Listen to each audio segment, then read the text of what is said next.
So I'm going to allow Ian to come to the stage. Well, it's a way to say it, and share us his amazing poem, Theoden King. And I am inviting you also, as I'm going to put it in the chat, to comment on the poem after he read it.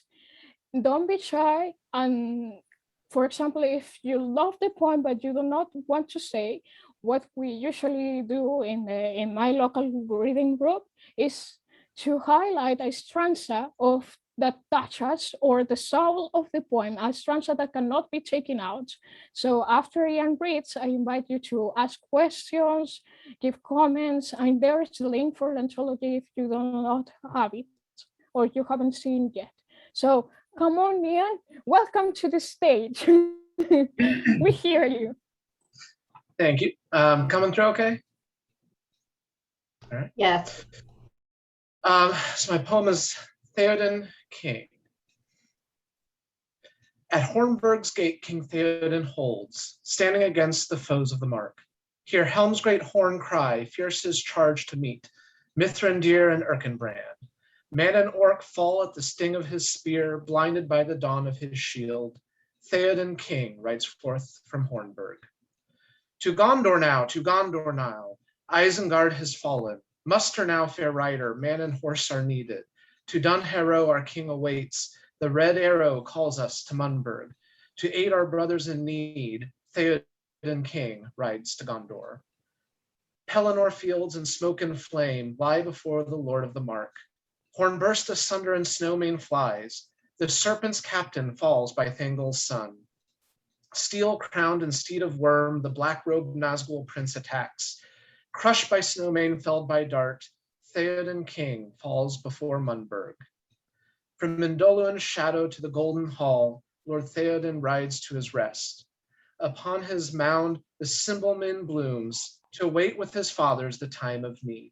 When fire and blade turn against the mark, and the feet of foes defile the fields, the horn of battle shall echo out, and Theoden King shall ride again.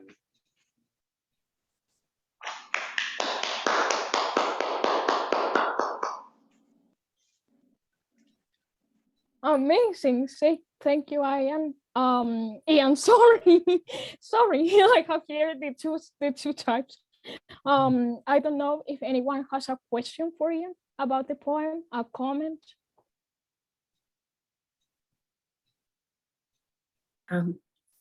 I thought he read it with a lot of dignity and as befitting a poem for a king.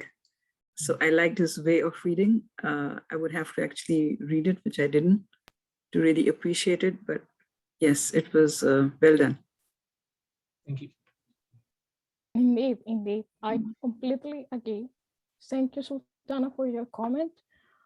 I have a question. When I received your poem, I was very curious about why you choose Theoden and not, for example, Aragorn being a most famous character. Because I love the idea that you focus on Theoden and not in, I don't know, a king from Gondor, which is much common. So I really appreciate that taking into consideration not the most popular characters, but someone who is also important, maybe overrated.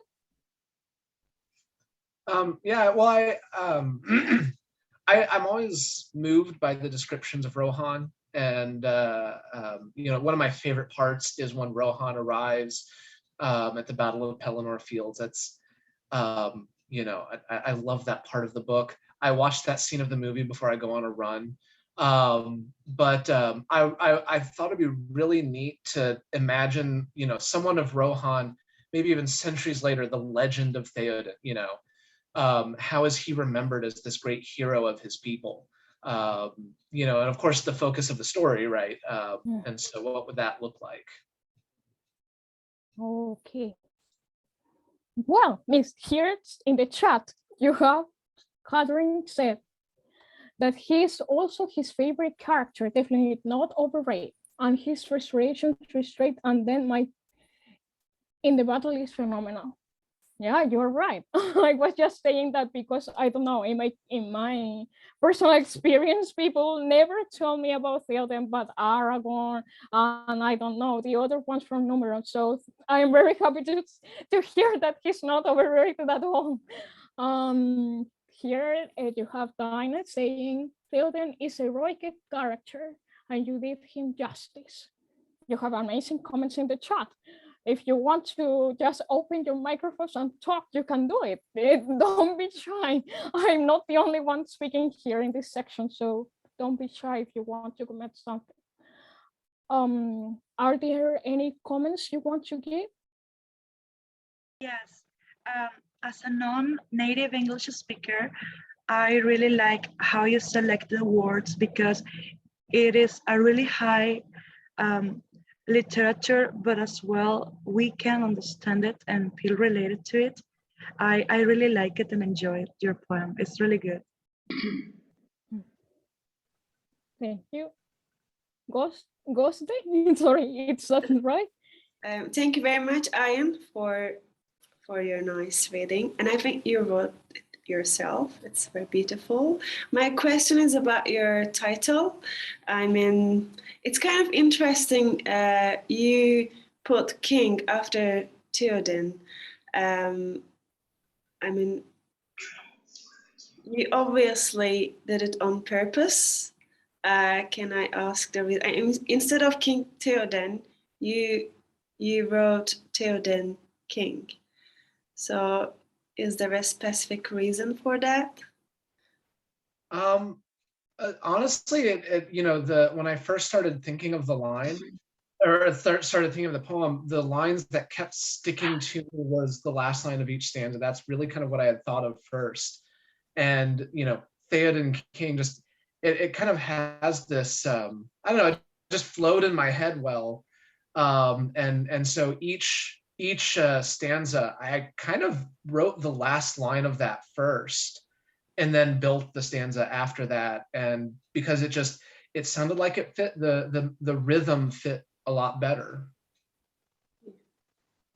Okay, thank you.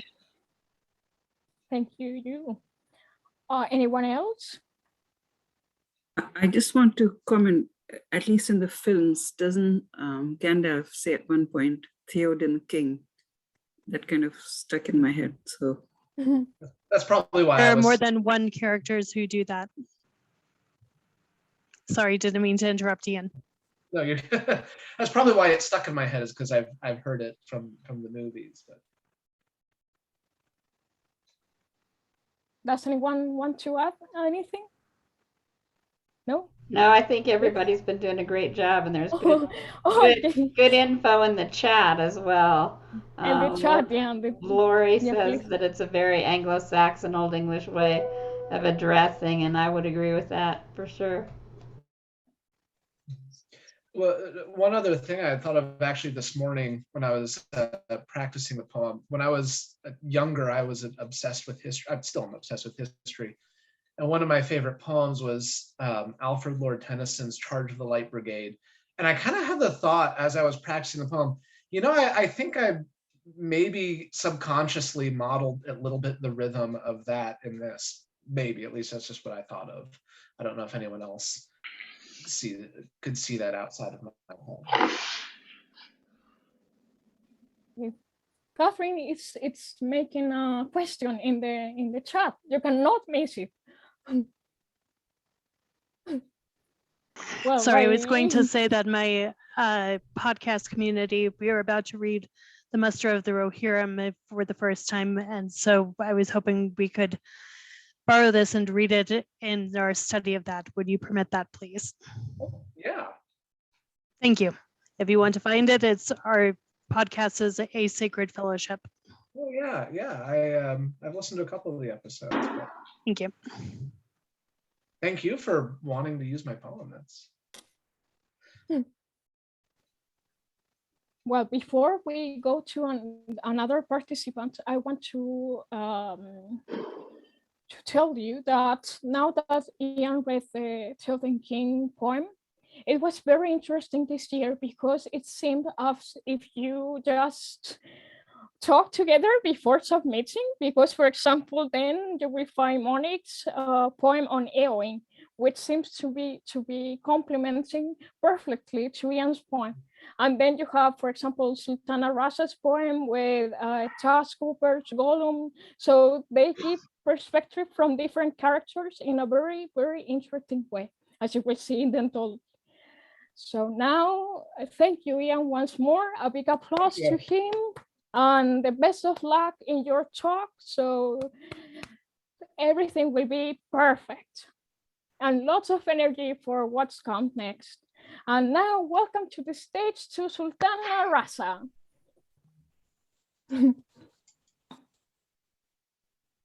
Yeah, hello. Thank you for having me here, Maria, and for allowing me to go first, because it's midnight here. So actually, now it's midnight. So I'd like to apologize in advance. I don't think I'll be able to stay till the end of this wonderful poetry reading. But of course, we have the anthology to read. Did someone say something?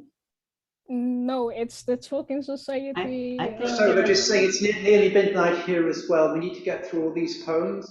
their mic is open. I'm going to see if I can mute it.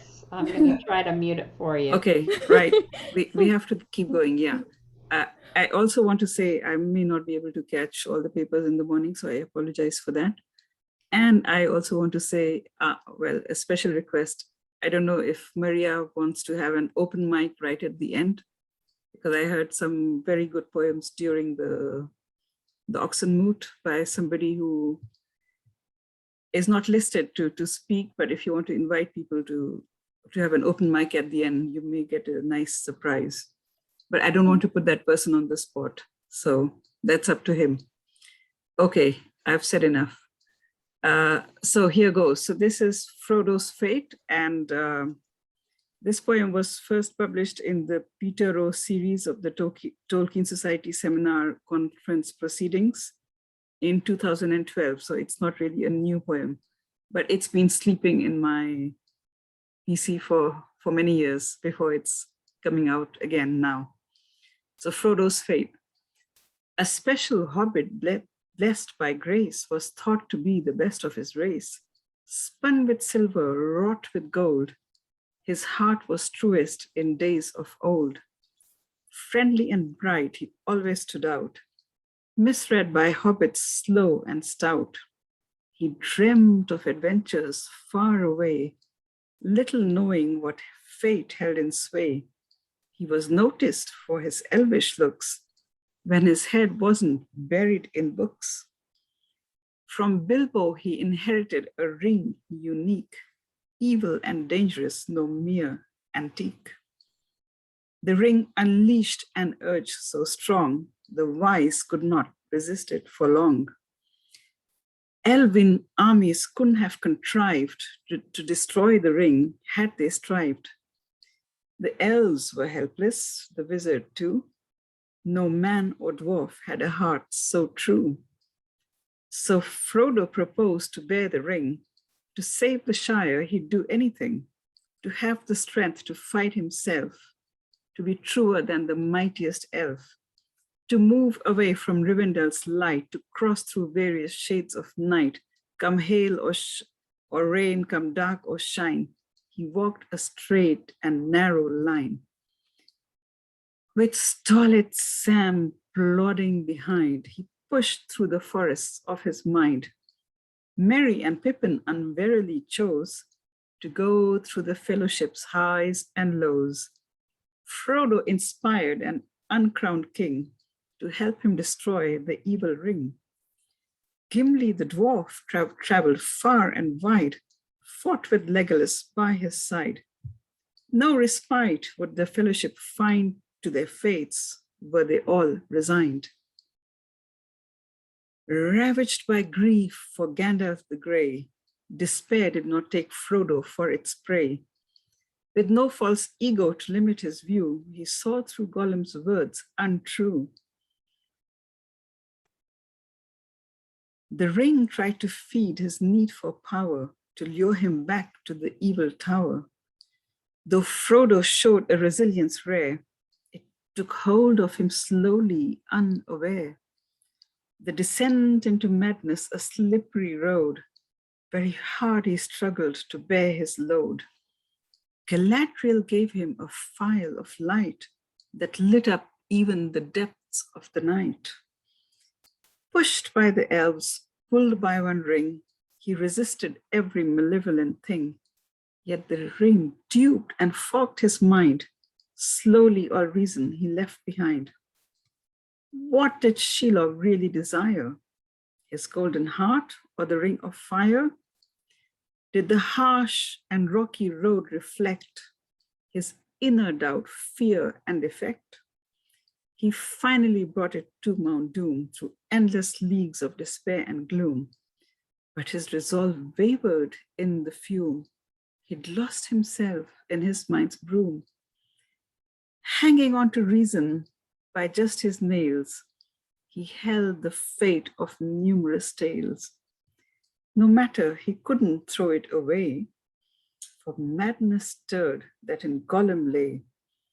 On Gollum's mind it had worked so long, its loss had made him reckless and strong. Grabbing the ring, he went over the edge. Ring in hand, he danced off the ledge. Evil fell down under its own weight. The world was rid of anger and hate.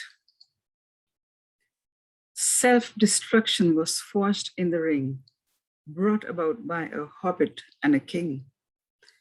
All good and evil must come to an end when an age flows to time's bend. Aragorn embraced his destiny anew, put on fine robes of kingly hue, claimed the hand of his elven queen to make true what might only have been. Then Frodo moved away from the Shire, beckoned by an unseen lyre. The elves took him to their own kind, for his true heart and an unbroken mind. For he perceived power lay inside, not in a magic ring outside. The end. Thank you. Thank you. Thank you so much, Sultana. Thank you, thank you, thank you, thank you for being here again. I love the way you read. I definitely love the way you read. It's transport us. I don't know. I'm sure that the public and the participant thinks the same.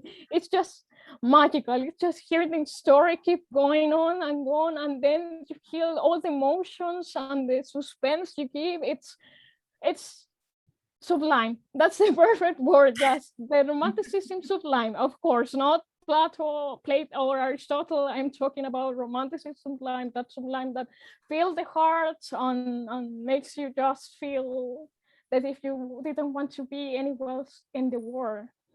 So now I'm going to leave the participants to give the comments. What do you think about Sultana's poem? Well, I really thought it just very beautifully captured Frodo's journey, both the physical journey, his emotional journey, his spiritual journey. It was just in such a short little bit, you just totally, the whole character of Frodo was there. And I think it was expressed so beautifully. Very well done. Very well done. Thank you all very much, because when you're a writer or poet, you're sitting there writing in the middle of the night and you don't really know if anybody will ever read it, or, you don't know what people are going to think of it. So it really means a lot to me, your encouragement, your praise. Really, you have no idea. Because you think you're crazy writing in the middle of the night, and then, yeah. I'd like to pick up on something that both Maria and Diane were talking about. And I remember your readings from last year. And as Maria said, your voice it carries us along. But it's the meter, I think, that you choose to write in. Do you always write in this same meter?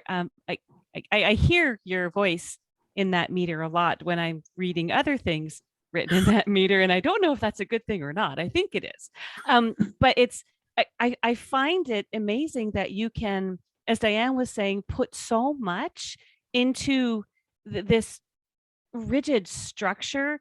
And, you know, we tend to forget that there is a structure there. We're so taken by the story and your choice of words. And I was just wondering what draws you to that particular structure. Well, first of all, thank you very much. I'm very touched that you hear my voice at all. So that's really very touching. To be honest, I don't really choose any structure. I don't really think in terms of structure when I'm writing. Yeah, it rhymes, but a lot of poems I write just come by themselves and I just write them down. Of course, I work on them later on, but the first draft. And to be honest, I am not really sure about my meter either. So yeah, I don't sit and analyze meters and so on. I just write, and I don't always write in this meter. So for example, sometimes I write tercets and they are not in the same meter. But again, I don't really sit and analyze, and I'm incapable of analyzing it myself. But this is the way it comes naturally and it kind of fits. And I'm very touched that you think I captured something in this, well, relatively short poem, but well, Tolkien is a very, inspiring writer. Of course, I've written lots of other poems which are not related to Tolkien.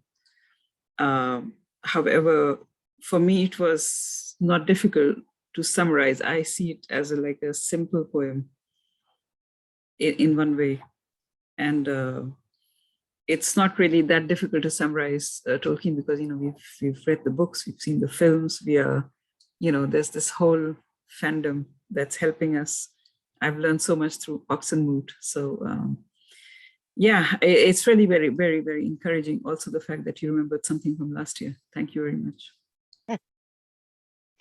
I really loved how you read it, Sultana. That was very, you could tell that the words were very meaningful to you, and your choice of words was important to you as well.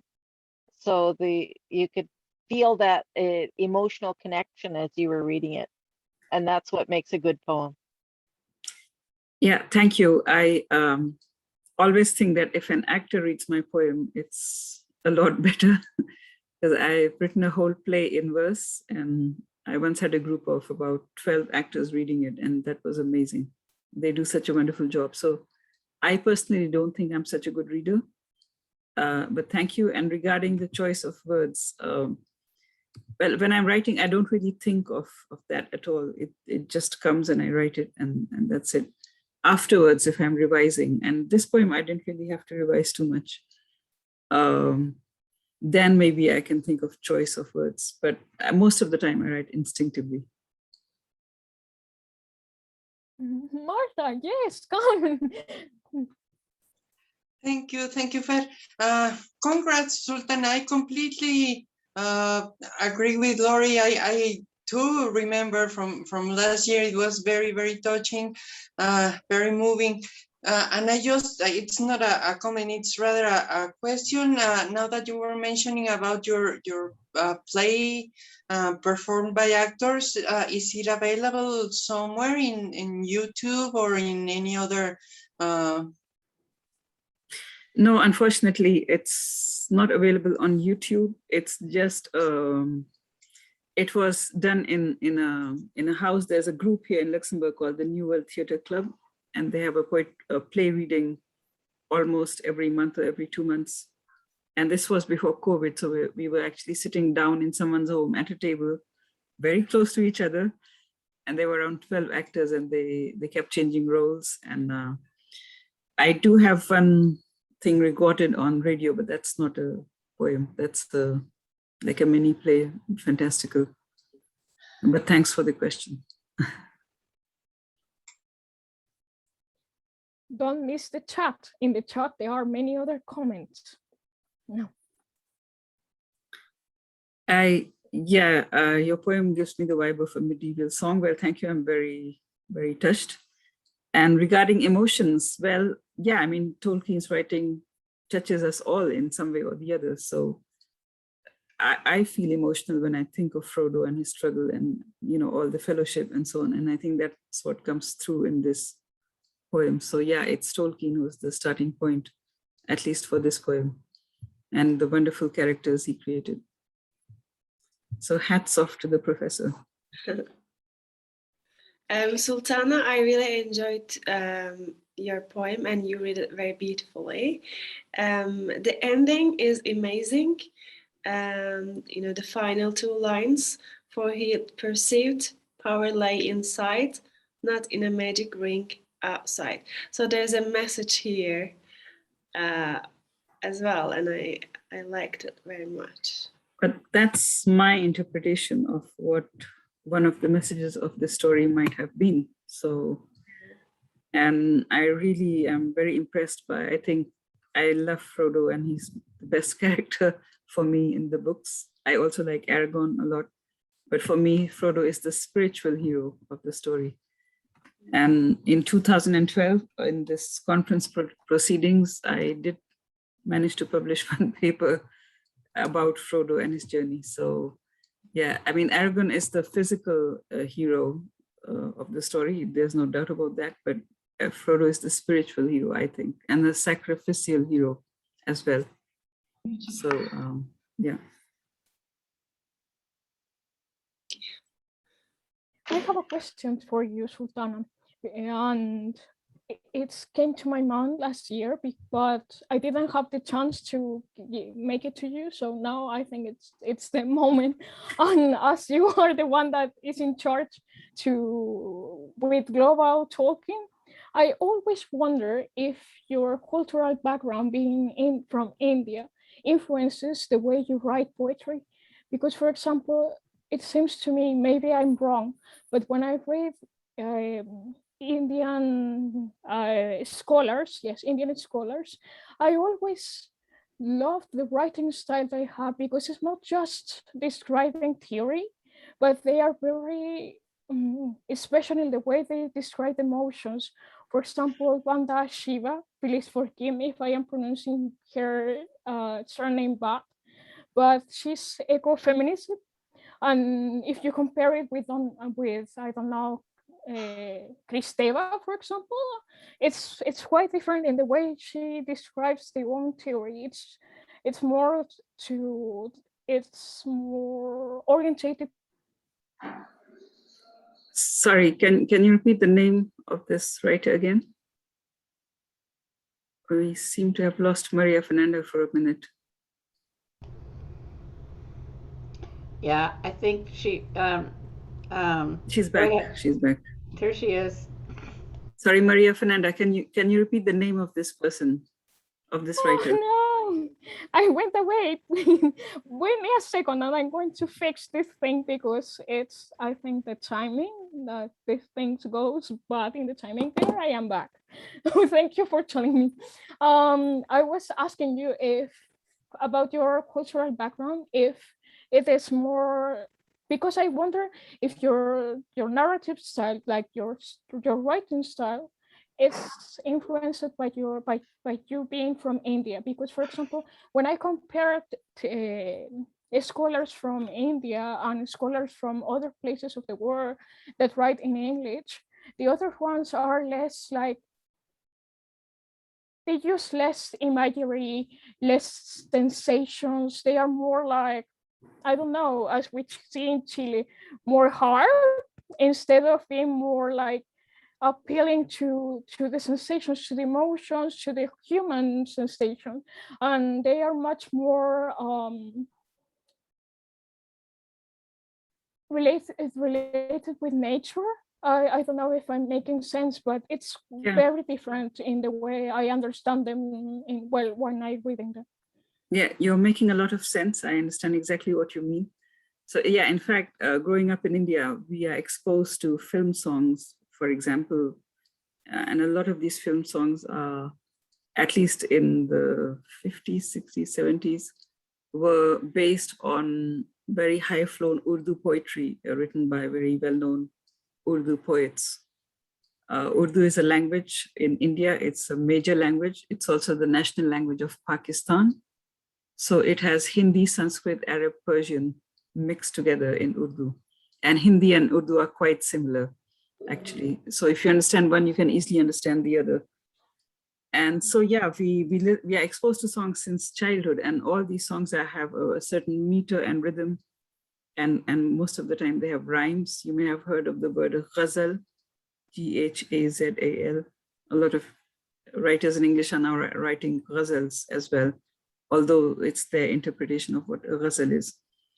So yeah, and first of all, and secondly, yes, we do appeal more to emotions and sensations. That's true.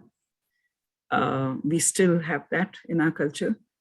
And yeah, nature is very much a part of Indian history, Indian mythology, Indian culture, and so on. We live a lot closer to nature than, let's say, in Europe, or perhaps, I think in America, you also live closer to nature because, you know, it's such a huge country, you can't avoid it. It's a beautiful country as well. Anyway, so yeah, I think it's very impressive that you've picked up on that fact, Maria Fernanda. So thank you on behalf of all Indians. Thank you for your help, because I was wondering if it was just my interpretation. As English is my second language and Spanish is my first, I thought that maybe I was confused, but it was pretty clear for me that they were very different. Like I felt them, the text, even they were theoretical texts, very different from each other, and your narrative style, it's very different in contrast to, I don't know, someone from British or England. Yeah, I mean, India, we love, for example, romantic poetry, the Romantics. And for example, I'm a big fan of John Keats, and you do have sensations and emotions and closeness to nature and, you know, all in romantic poetry, because that appeals to us because we have the same in our culture. So yeah, you really picked up something there. Thank you so much, Sultana. Thank you so much. Please, a big round of applause to Sultana. Please, everyone. Thank you, Sultana. Thank you. That's really kind and very encouraging. Thank you. Thank you so much for being here again. Now I'm having oh, you have to leave, Catherine? Really? It's you? In 36 minutes. I know that I'm third on the list. Oh no. So please come up to the stage. Okay. I wasn't trying to rush you. I was just letting you know that I have a time frame now because I was supposed to be able to be done. But if it's okay, I can go ahead. And for everyone who is wondering why this sounds familiar, I am not doing my own poetry. I am doing a reading from The Adventures of Tom Bombadil. And I appreciate my local used bookstore for finding me this first American edition a few months ago. But this really speaks for me to the idea of community and the ways in which we can cross boundaries and ignore borders and come together by understanding at heart who people are.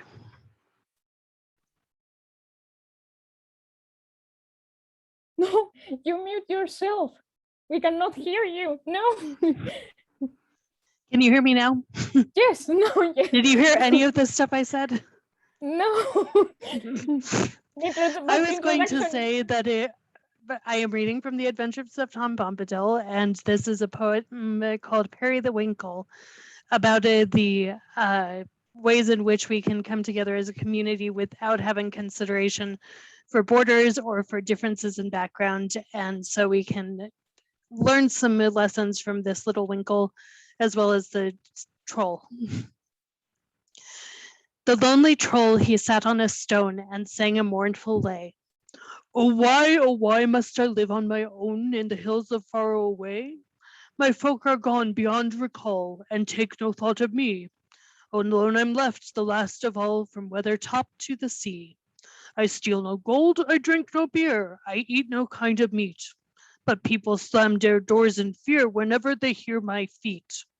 Oh, how I wish that they were neat and my hands were not so rough. Yet my heart is soft, my smile is sweet, and my cooking good enough.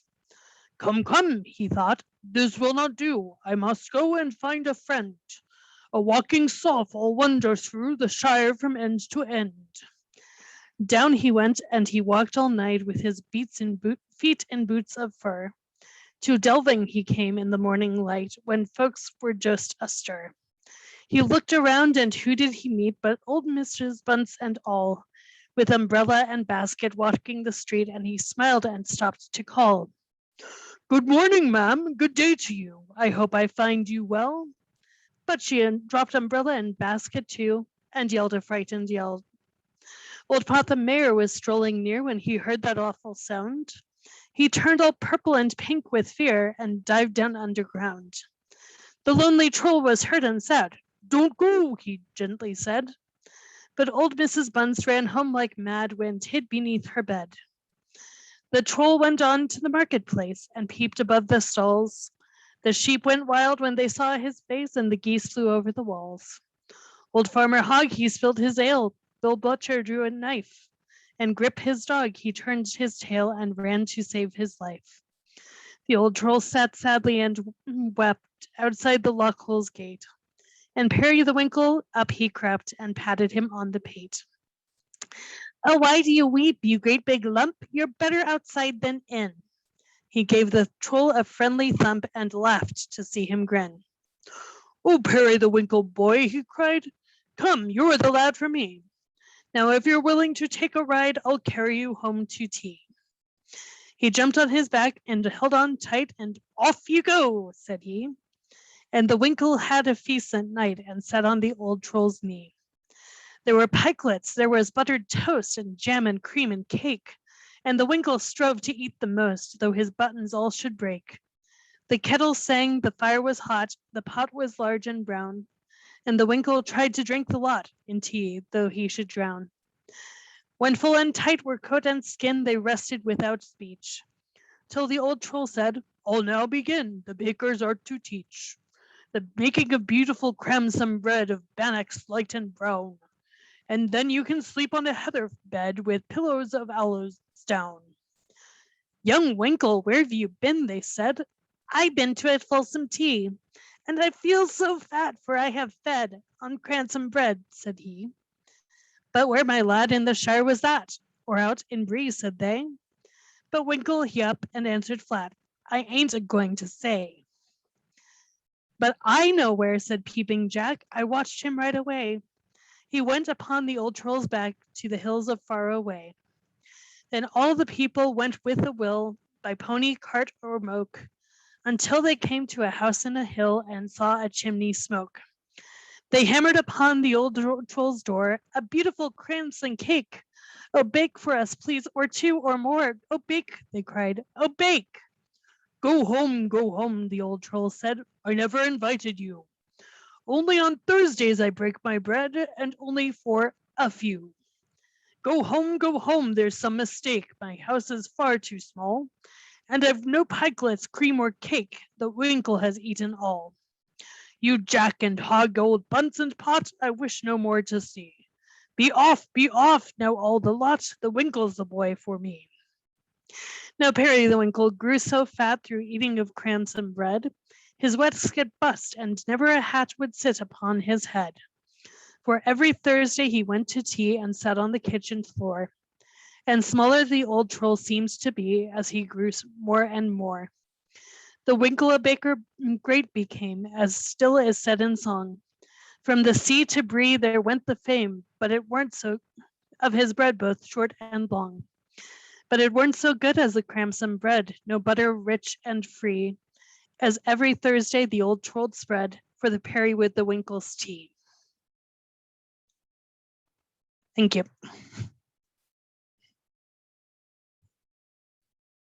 A big applause to Catherine for her reading. Amazing. Does anyone want to comment before I keep talking? Yes, it kept me smiling the whole poem. In Spanish, we have something called cuentacuentos. Literally, the meaning is storyteller, but it has a different connotation. Like you are a cuentacuento, like you are literally that. The way you do it, the voice, like the humor you gave us, it kept me smiling like a child. I swear. Thank you for that. Muchas gracias. I think that's a very, very good comparison, Macarena. Yes, the cuentacuentos, like with the voices. The only thing that was lacking were the puppets, like or the costume, something like that, and the mimics, like the kinetic part of the poem. Yeah. But like a cuentacuentos, you're right. Has anyone want to say anything before I? No? Yes? No? Okay. What? Okay. Nope. In the chat, let's see the chat. Laurie says, this is such a wonderful reading of this poem. It was a great choice, says Sultana. Yeah, it did. It was a great choice. I was very happy with the comment that you gave because, as you say, it is perfect for this time. So thank you so much for choosing that point. No. Thank you for including me. No, thank you for participating and for allowing your brief comment of the poet that you can check it in the Anthology of Poetry. Yeah. Have a good night, everyone. I have to leave for an appointment. Good night for you. Thank you. Thank you for your participation. A big round of applause. All right. Now I welcome to the stage to Martha. Welcome, Martha.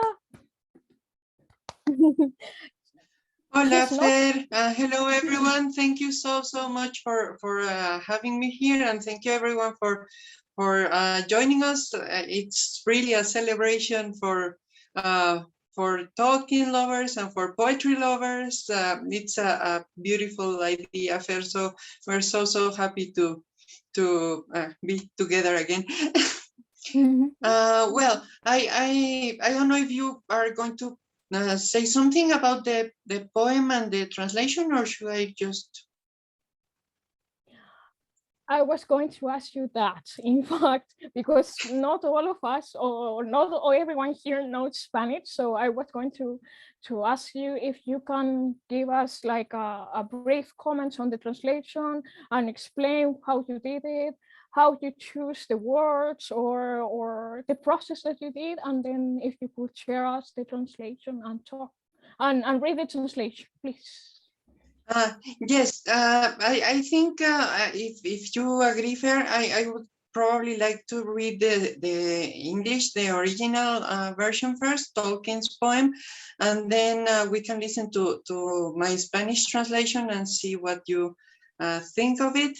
It's from the same book that our friend was showing a moment ago. I don't have it here with me, but it's also, it has been collected in Tom Bombadil. It's not part of Tom Bombadil, but it was added by the editors at the later version. And it's a very beautiful poem that Hammond and Skull, they consider that it's probably related to the Mulips, that is part of Tom Bombadil, that it probably refers to the same creatures, but actually there is no open explicit statement from Tolkien saying so, but from the context they have probably thought that it is referring to the Mulips. So I'm first going to read the English version so everyone can have a bit more of an idea of what it is saying. I just want to mention before we listen to the poem that you will notice that all of the poem, it has both rhyming patterns and a rhythmic pattern that is very particularly broken in the first and the last lines. The first and the last lines are the only ones that are different from the rest of the poem, so that gives it a peculiar sound, and I tried to do the same in the Spanish version. So I cannot see your faces for a moment because I'm reading at the screen. The name of the poem is An Evening in Tavrobel. So I proceed with the English version.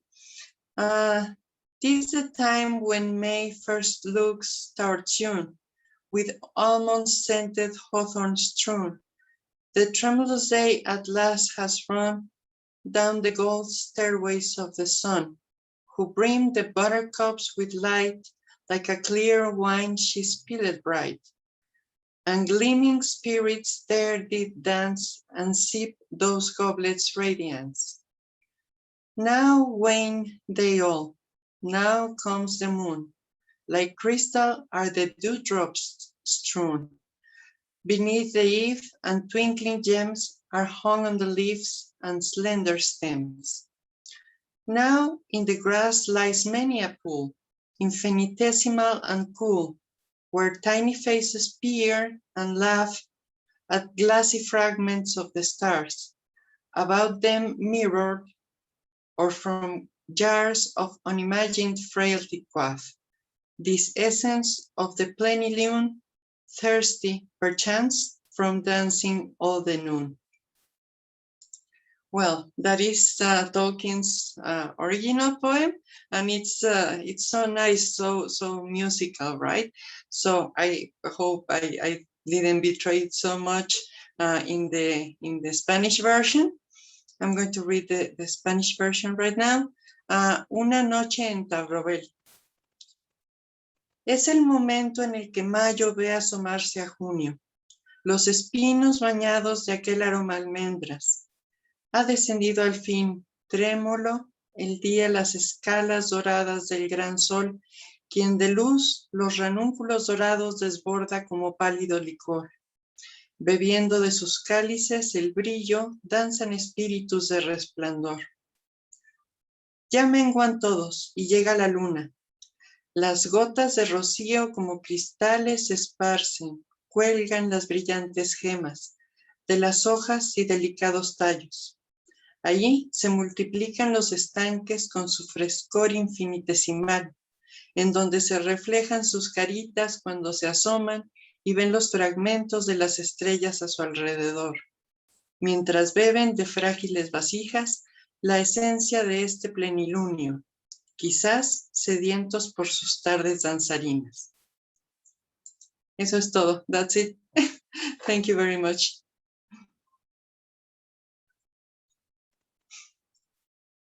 Thank you, Martha. Thank you for reading both poems and for providing us a translation. Thank you very much. An excellent reading. Can you give us some brief comments on your translation, please? Okay, just something very, very short. And of course, if you have any comments or questions, I'll be glad to comment. Well, as I was mentioning, the difference between the first and the last verses, the first and the last lines, is very, very noteworthy, the difference between those two and the rest of the poem. The thing is that Tolkien is making a rhyming couplet. Each two verses are rhymed. Unfortunately, that's why Robert Frost says poetry is what gets lost in translation, but we try to recover or gain some other things, right? So in this case, I have to sacrifice the rhyming couplets. Actually, as I told you, Fer, in the email, I'm working on a different version. In this case, trying to preserve the rhyming couplets, but in this case, I'm sacrificing. I'm losing the rhythmic pattern because it's very complicated to preserve at the same time the imagery, that is the story or the description of the environment, and at the same time the rhyme and the rhythm and the rhyming pattern and metrics, etc. So it's complicated. In this case, what I did was only try to preserve the number of syllables. Of course, it's different because of the nature of English. English is more concise, more compact, and Spanish is more expansive. So instead of this, let's say like tetrameter, like 4 4 beats, four feet. Instead of that, I decided to change it for a 11 syllable pattern, which is much more common. I mean, in English, this 8 syllable or tetrameter is very, very common. And in Spanish, the endecasílable, the 11 syllable pattern is also very common. So that was the equivalent that I thought it was more appropriate for this. So I hope I tried to maintain the imagery and the story and the pattern. Yeah. Thank you so much, Martha, for your comments and for what you pointed out about the imagery, because I think that most of you are aware that this poem has also been translated by Spanish translation in the Amongen from 2013. It's in the Anthology of Poetry, I mentioned it. But Martha's translation has something that I personally, as a Spanish speaker, appreciated a lot. You keep the imagery. It doesn't feel like it is cut into stanzas or just words to keep the rhyming, but rather it seems to flow like a river, and you can actually picture the tree that is being described. It's you keep that in an amazing way. That's so. Thank you so much for that, for doing that, because I don't know, for me at least, in a poem it has to have that imagery. That's part of the poem. You cannot take it out. Like, no, definitely not. So thank you so much for doing that. Definitely. Probably in some other kind of poetry, lyrical poetry, you can forget about the imagery and try to preserve some other things. But I mean, we're talking about Tolkien, we're talking about creatures, we're talking about the whole of the legendarium and the story. So we can definitely not, that's the only thing we cannot sacrifice, right? Indeed, indeed. So thank you so much for taking that choice. Yeah, thank you. Yeah, I just want to add that I don't really understand Spanish, but the way you read it, it did flow like a river, and your voice is so soothing. So I think that fitted the theme very well. Thank you so much, Sultana. I mean, you cannot avoid hearing yourself when you are reading, and I didn't feel so much at ease when I was reading in English. I didn't enjoy it as much, and then when I read the Spanish version, I felt I felt better. I felt more free. So probably that's it, right? Thank you. Don't miss the chat, Martha. Don't miss the chat. There are a lot of comments that you would love to see and read. No. Does anyone Yes, and I just want to go back to your comment, Fer, about the Amongen translation. I mean, for everyone, but especially for those of you who read Spanish, it's very interesting, not only the translation by Santoyo and I forgot the other translator. It's 2 translators in the version in Amongen. But they also make a very interesting introductory study, and there is a summary in English for those of you who don't read Spanish. There is an introductory comment summarizing the comment by the translator. So it's very interesting if you can go to it. You said it was Amongen from 2013, right, Fer, I think? Yeah. Yeah, 2013. It's available in the website of the Tolkien Society. Can you put that information in the chat? That would be great to have. Yeah, indeed. Yes, sure. I have it. I wasn't aware of it, and actually, Fer was the one. Maria Fernanda was the one who led me to it. So I'm going to put it in the chat. The number of the Amongen edition and the name of the translators and everything. That would be right great. there. I would love to see that. I'm sorry, it's in Spanish, but anyway, you understand the most important part. It was from an email between Fer and me. Yeah, I have enough Spanish. I can read Spanish, so yeah, I would love to see it. Yeah. Thank you so much. Here it is. I'm going to copy it directly from the Anthology of Poetry as I did. Here it is. Oh no, my battery is running low. I might disappear. Wait me a second, I'm going to just grab this charging stuff so I cannot disappear. But in the meantime, while I search for my battery charge, are there any other comments that you want to make, Martha? Yes, Martha, Yes, I just want to tell you that you are such an inspiration. The first time I heard about the society, it was because you were given a conference in an event here, and also I'm Mexican, and you really inspire me in literature, and maybe I will never be brave enough to write in English if it were not because of you. Like, we have never been in touch before, but I really admire you a lot. Thank you so much, Macarena. I mean, I'm blushing, right? I'm blushing, but thank you so much, and it's wonderful that you are being adventurous and you are daring to do new things. Definitely, that's what we should do. I mean, I feel the same.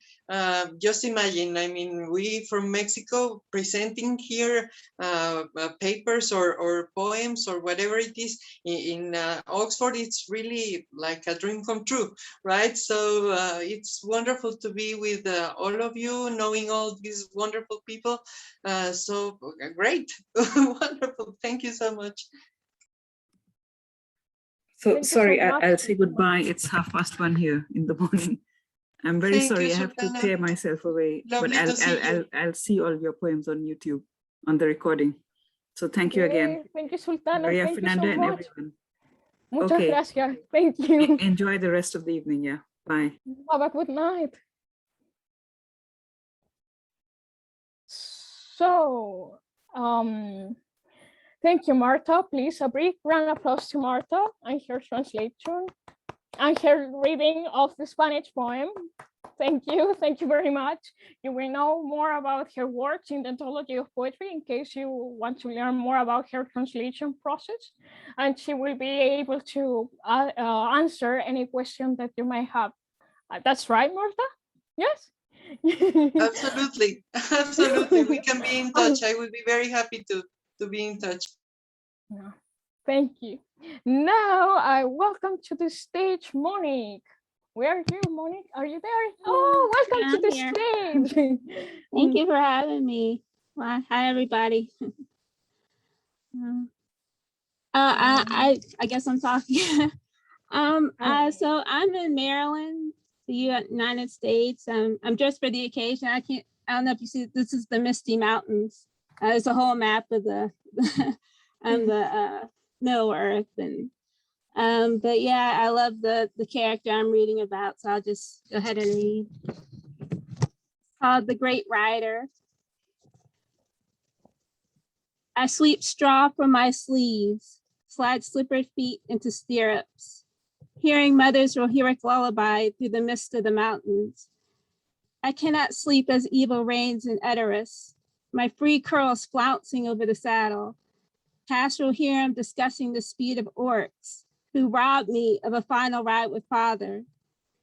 Shield maidens may not know the ring's fate, but we are aware of the swiftness of swords, the worth of armor against a witch king, the beauty of a land not bridled by fear. Mother's song ends as I linger here, my trusted steed poised on Pelennor fields. Mother whispering a reassurance about tomorrow, that I'm Eowyn, a daughter all will remember. So, yeah, I just love the character of Eowyn. It was just a great pleasure to be in her mind for a moment. A big round of applause to Monique, please. I love your poem, and the shape of the poem was also, I was going to ask you if it was like special for the poem, because you sent me, I cannot show it now, but in the anthology, it has a special shape. That's what's meaningful for the poem, right? Yeah, I was, in terms of the shape of the poem, I was just thinking of Kind of like she's a writer, so certain things are clipped, like certain thoughts are clipped, but they have that flow of writing too. So I was just thinking about what can be clipped as it moves, and then the shape of it is kind of like just that rhythm I was trying to find. Yeah, because you succeed indeed. I saw the shape and in the form, and I said, I'm sure that she meant it to do it this way. I'm going to write an email and ask her if that was the idea, because it's very cool watching it in the anthology. You will see it in the anthology how she created the shape of the writer. So it was not just the poem itself, but the shape as well. Thank you so much for answering me that question. I had that of it and I really love it. Visually, it was just EO in there. So I think that you did an excellent job. In the shape, in the way you describe her, it was just amazing.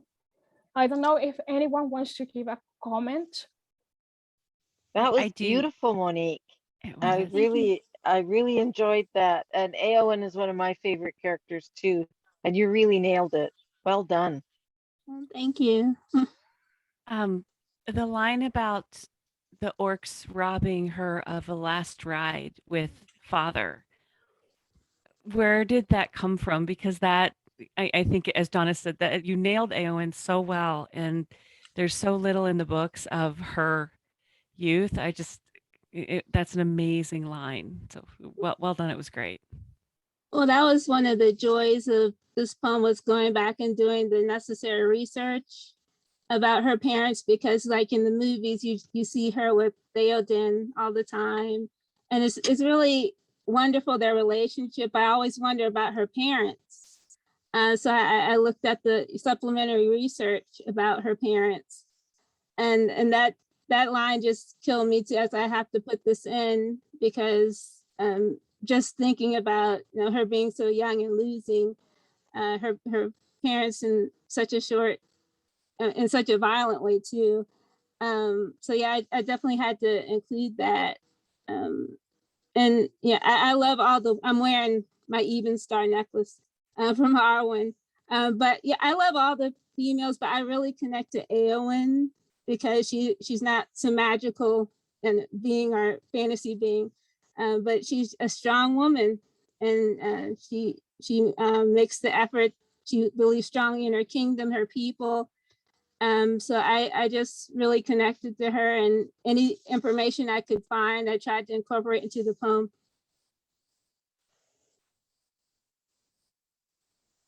Thank you so much. Thank you so much, Monique. Thank you. Thank you for sharing your reading and your poem. Thank you. Thanks. Thank you. Don't miss the chat. Don't miss the comments in the chat. People are giving you some comments, which I'm sure that you are not going to miss them. So thank you very much, and a big round of applause to Monique. I'm going to make an exception because Goste, it's right, the pronunciation. I'm terribly sorry if I mispronounce it. Don't worry about it. It's very close. Gözde. Thank you. You are going to read now because you told me that it's 2 a.m. there. Almost 3 a.m. in Turkey. So I'm sure that are doing an excellent effort to keep awake after all the activities that you were part of this Oxonmoot. So I'm sure that, and anyone will mind if Goste will read her poem, no? Okay, so please, Goste, welcome to the stage. Thank you very much.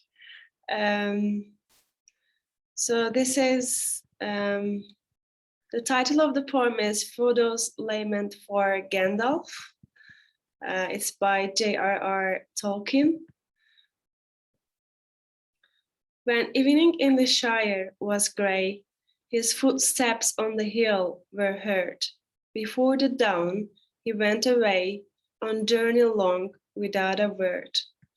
From wilder land to western shore, from northern waste to southern hill, through dragon lair and hidden door, and darkling woods he walked at will.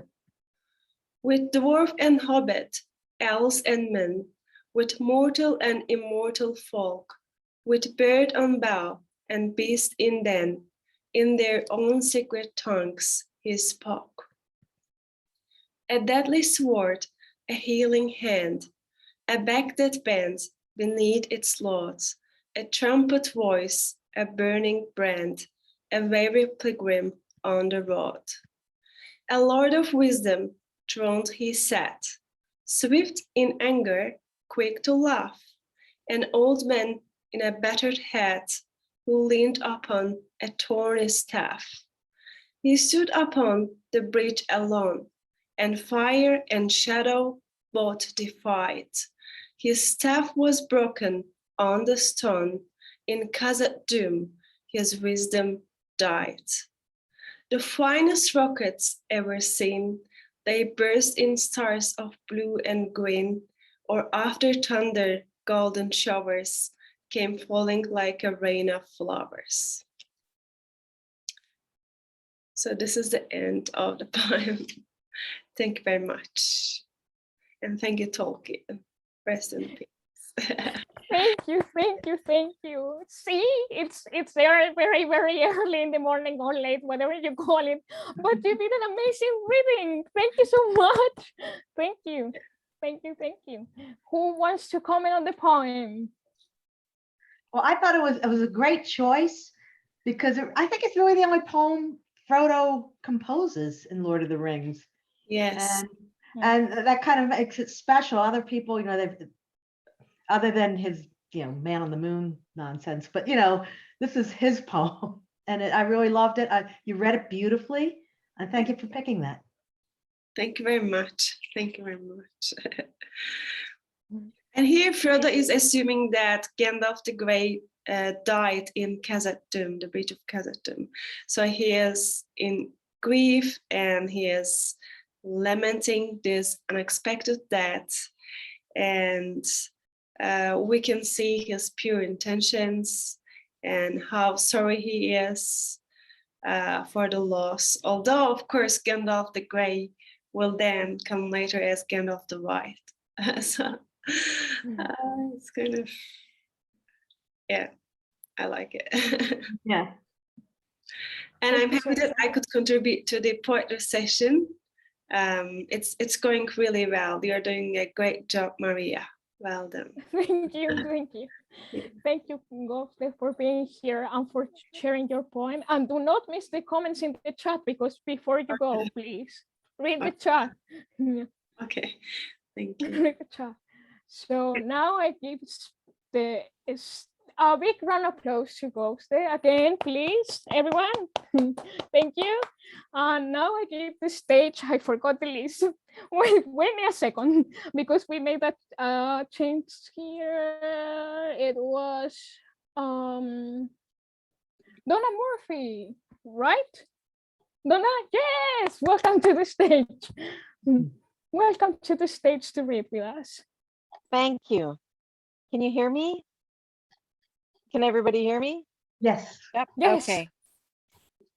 I wrote a poem for this occasion, and I knew everybody would be reading very excellent poems that Tolkien wrote and they themselves wrote, and it would be subjects like Éowyn, and we heard Gil-galad song in the entertainments, and I wanted to offer a little balance and do something a little light. So this is just a little bit of light verse that I thought would be fun. So we're not looking for anything deep here. This is called Song of the Bree Folk. The Bree folk all, the big and small, live all around the hill. Through woe and cheer for many a year, some say they live there still. The blacksmith, Tom, has big boots on as he hammers and makes all day. Horseshoes and cans, plowshares and pans, or a fine-edged sword, they say. Miss Daisy Clover is known all over for baking a wonderful bread. Her talent has come from her dear old mum, who kept the Bree folk fed. The miller will jest when he takes his rest that Miss Clover's bread is so good 'cause he works day and night to grind just right so her flour will be as it should. A mighty fine inn has Barlaman, and offers a traveler rest. His excellent beer is cause for cheer with a song and a laughing jest. His helpers, Bob and the hobbit Nob, greet visitors from Archet and Coombe. They'll care for your horse, and you too, of course, and show you to your room. The Shire folk visit, and no wonder 'tis it, as hobbits are friendly folk.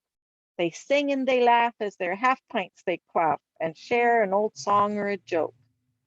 Who's that at the inn? Who let him in to stay at the Prancing Pony? A ranger's the guest looking for rest from his wanderings dark and lonely. Yes, the Bree folk share a blessed land where good people can live in peace. They know not their debt to those they've not met, whose vigilance will never cease.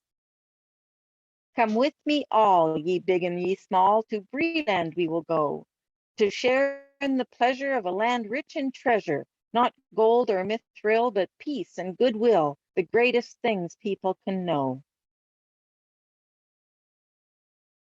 That's it, the end. A big round of applause to Donna. Thank you. Thank you for your Thank poem and you. your reading. Thank you. Don't miss the chat. We have comments in the chat. I will read the chat. Thank you. Does anyone to say the comment aloud by the microphone? Yes, also this is another one that keeps me smiling and it gives me joy. So I really appreciate it. I love to smile. I am a happy person. So it like brings me this, you know? So thank you for that. It was beautiful. Thank you. For the rhythm, I was kind of going for the poem that I think it's Sam quotes about the troll, the old troll sat on a hill of stone. That it was kind of the same rhythm that inspired this rhythm. It's not exactly the same, but I was going for something light and, you know, a little bit of a tale kind of thing. And I was thinking of they don't really say a lot about the town of Bree, but they've got to have a blacksmith and a baker, and it's a town, so they'll have all those town folks, and they should have their stories told too. I thought it was just delightful. It was just so fun, and just it made you feel good, and you know, don't discount that. I mean, not every poem has to be about deep, heavy things. That was a beautiful, beautiful poem. Thank you for sharing it. Thank you, Diane. It really felt like I was like transported to the Shire and I was on a rock listening to all these stories. I loved it. Oh, thank you. Thank you very much, Donna. Big round of applause. Thank you. Now I think that I just realized, my goodness, we are almost in time for this to finish.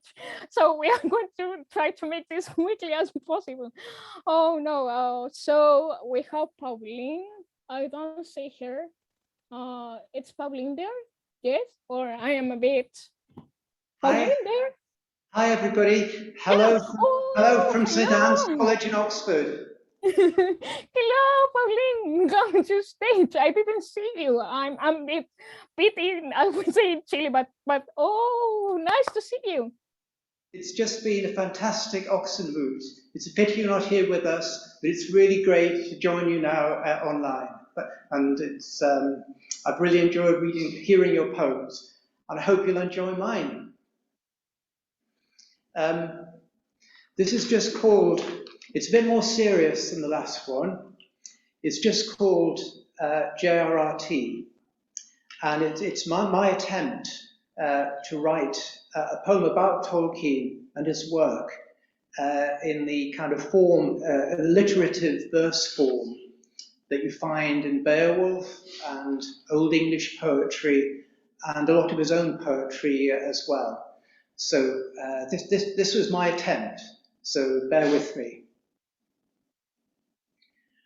Born in Bloemfontein, Mabel his mother, a Suffield was she, exiled from England.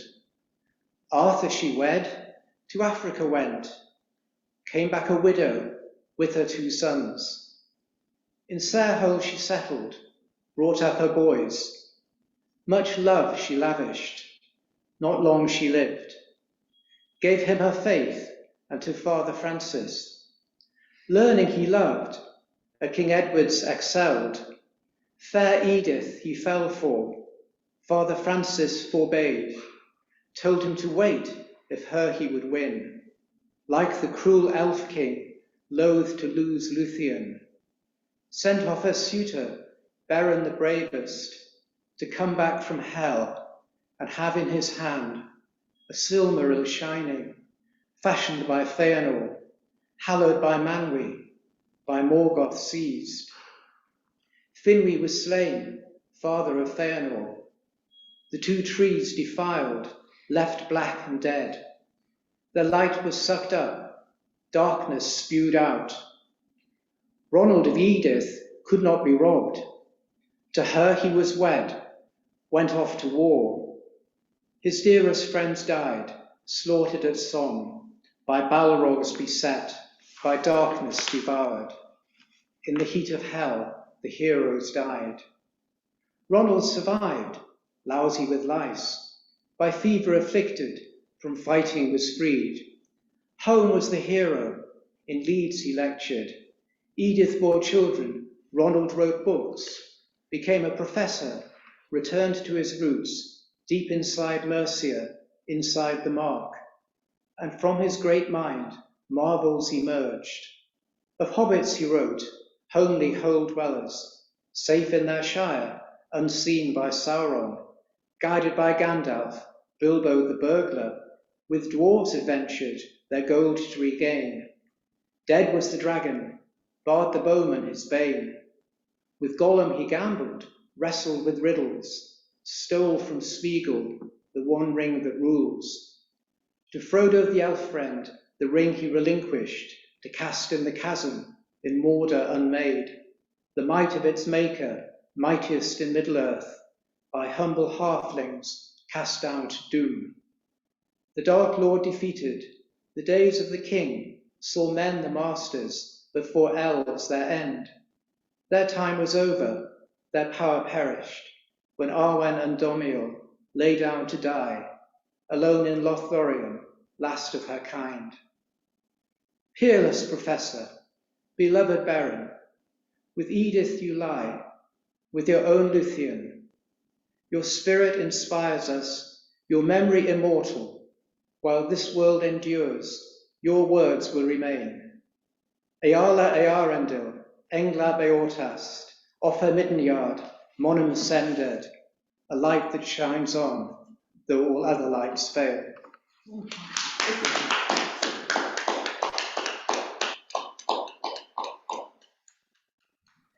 Thank you very much, Pauline, for reading. Thank you, thank you, thank you. I didn't know that you were reading in person. If I had knew, I would have done something, but I didn't know that you were reading in person. But I want to say that I was moved to tears by your poem when I read it, and it was very hard for me to read it over again without crying. So I think this is the first time when I do not shed tears, because you did a wonderful job. I have no words to express how beautiful your work was. So it's incredibly beautiful. I think I will let the participants to speak for me, but because it was so emotionally beautiful. Thank you so much. So Thank you. anyone Thank you here much. want to it was something to honor the professor, like beautiful. You are so talented. I know you know it. I know you know it because you wrote such this art, but it is pure talent right there, and it was something great. Well, thank you for that. I have a very modest talent. Whatever talent I have has been inspired by the writing of Tolkien. And if it can be any way compared with his, then I'm hugely delighted by that. But with just my attempt to express something of what he means to me, and how important he is. And it's just such a joy to read it here in an Oxford college at Oxonmoot. and to be joined by people from all over the world, because Tolkien unites people, doesn't he? Yes. You know, he transcends national boundaries, cultural boundaries, language boundaries. Which is something we need more than ever nowadays, don't we?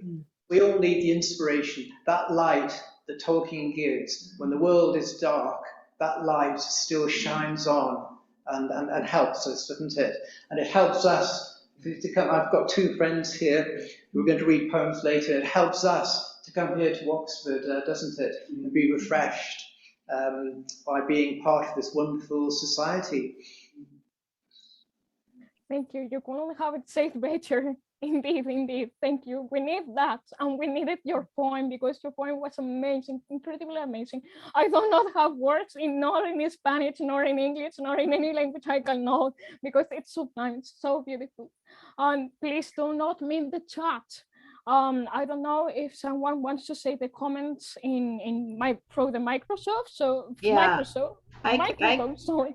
I could certainly do that. I suspect that those of you in Oxford are not able to see the chat very well. Yeah. So let me go ahead and read some of the chat. Peter says this is really good, super work. And then there's clapping. And then Laurie says, wonderful, such a lovely reading. Monique says, impressive, wonderful tribute to Tolkien. Donna says, that was so beautiful, that line, not long she lived, held a world of sorrow, it brings on the tears. I agree with that very much too. And then Hal says, very nice poem. So wonderful. Thank you so much. It was beautiful. Oh, I'm sorry. Go ahead. Go ahead, Diane. I love the way you blended his story and his life, and it was very moving. You just felt his struggles, and the connection between, even though the book is not in the least bit autobiographical, he's in that book, and he's in that poem he wrote, and it was just so well done.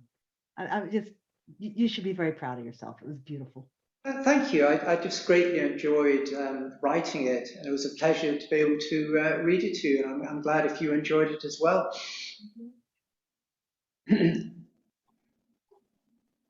Please, a very big applause to Pauline, please, everyone, a big round of applause. Thank you so much.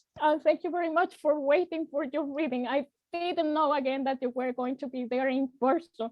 Otherwise, I would have just told everyone and introduced you, because I didn't receive any mail.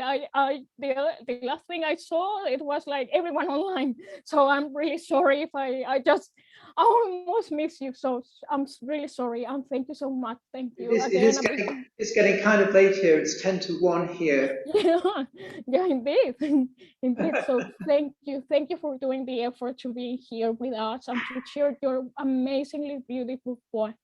That bring me to tears, because I couldn't read it 3 times without crying. No, I'm very emotional when things that touch me, so it was hard for me to find words to express the words that I wanted to say, but I think my tears just summarize everything. So thank you so much. A big round of applause to Pauline. Thank you. Now, I don't know if we are in timing. Who's moderating? Leslie, if we can continue? I think we are pretty much out of time. Has everybody read that you intended to read? Oh, no. There's a few, I think say that again in Oxford. I didn't get that. Are there more? Two people here. 2 people, okay. I don't think there's anything going on in this room after, is there? Hang on, let me check the schedule, because I'm fine with seeing. Hang on, let me check the schedule. Where is it? Time, because it's 42. In Chile, it's almost 8 p.m., but for us, at least for us in the night, it's not so terrible. But in the morning, when you have those events that for us are 4 a.m. in the morning, it's something like a nightmare. No, no, that's something horrible. I was like thinking, what I'm going to do? Most of the events are 4 a.m. in the morning, 3 a.m. in the morning, 5 a.m. in the morning. I know I cannot be awake at that time because I need to work then. Yes, Oh. exactly. I'm just trying to check to make sure. I think we might have a little bit of time. Does anyone know? Is anybody on who's coming up speaking now? I think we're good. So if you would like to read poems, if you're up to reading at this wee hour of the morning for you all, I'm willing. Is there anyone who is like in Europe or who has a timetable that it's very early or late in the morning? Yes. I think there are some. Those who need to leave probably should feel free to do so, but those of you there in Oxford at 1 a.m., whatever it is, if you would like to read poems, would you like to? Tolkien poem, but he was. I've got mine on video because I knew it would get late. Right, so it's not reading. It's not being played. It's not being played. If you'd like to, you're welcome to. We would be happy to hear poems not on the schedule. I think some of us would be, and those who have to leave, it's perfectly understandable. Did anyone come in late who's waiting to have this room? Gee, I don't know. Is there something going on that you're involved in after this?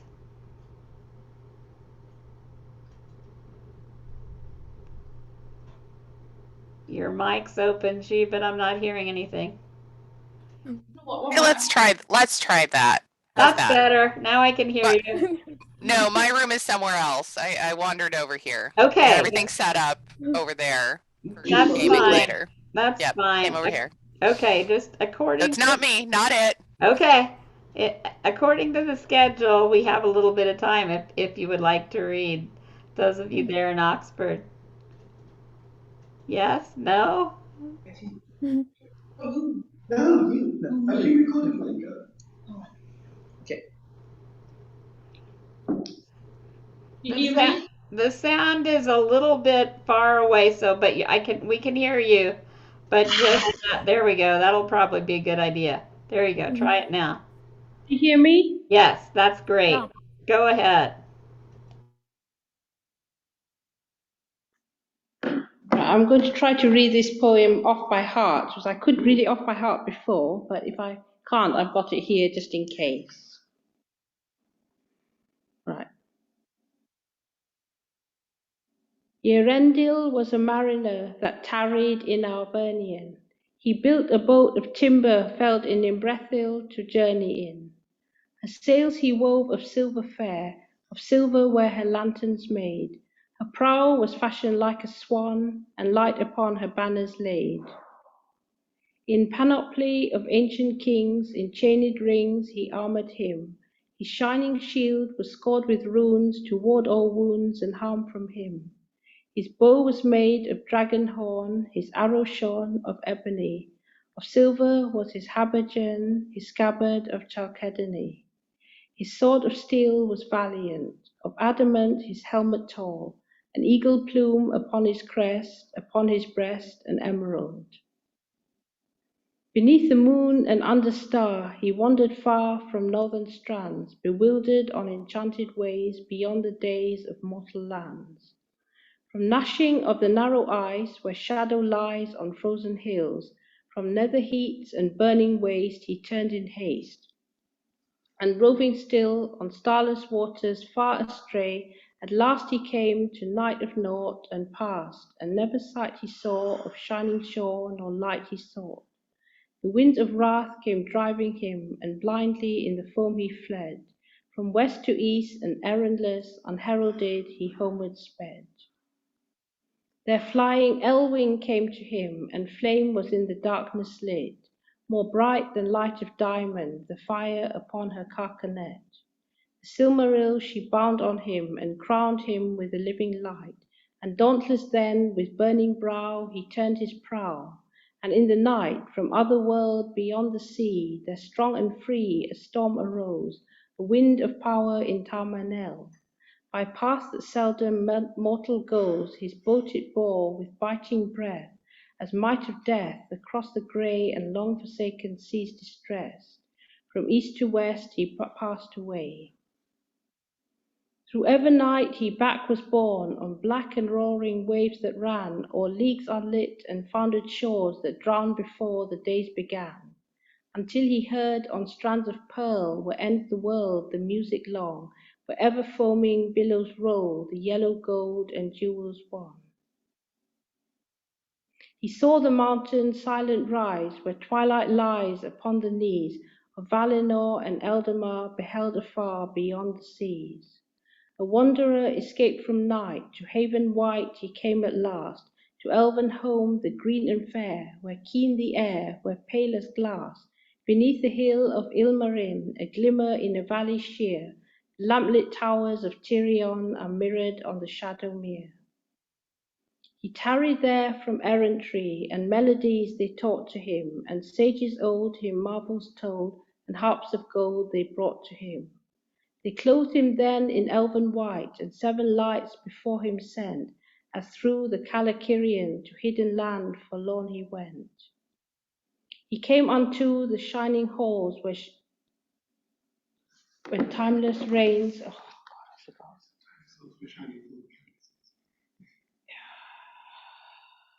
Just got it. He came unto the timeless halls where shining fall the countless years, and endless reigns the elder king in Ilmarin on mountain sheer. And words unheard were spoken then of folk of men and elven kin, beyond the world where vision showed, forbid to those that dwell therein. A ship then new they built for him, of mithril and of elven glass, with shining prow, no shaven oar nor sail she bore on silver mast. The Silmaril as lantern light, and banner bright with living flame, to gleam thereon by Elbereth herself was set, who thither came, and wings immortal made for him, and laid on him undying doom, to sail the shoreless skies and come behind the sun and light of moon. From ever even's lofty hills, where softly silver fountains fall, his wings him bore a wandering light beyond the mighty mountain wall. From worlds and then he turned away, and yearned again to find afar his home through shadows journeying, and burning as an island star, on high above the mist he came, a distant flame before the sun, a wonder ere the waking dawn, where grey the Norland waters run. And over Middle Earth he passed, and heard at last the weeping soul of women and of elven maids in elder days, in years of yore. But on him mighty doom was laid, till moon should fade, and orbed star, to pass and tarry nevermore on hither shores where mortals are. Forever still a herald on an errand that should never rest, to bear his shining lamp afar, the flammifer of Westernesse.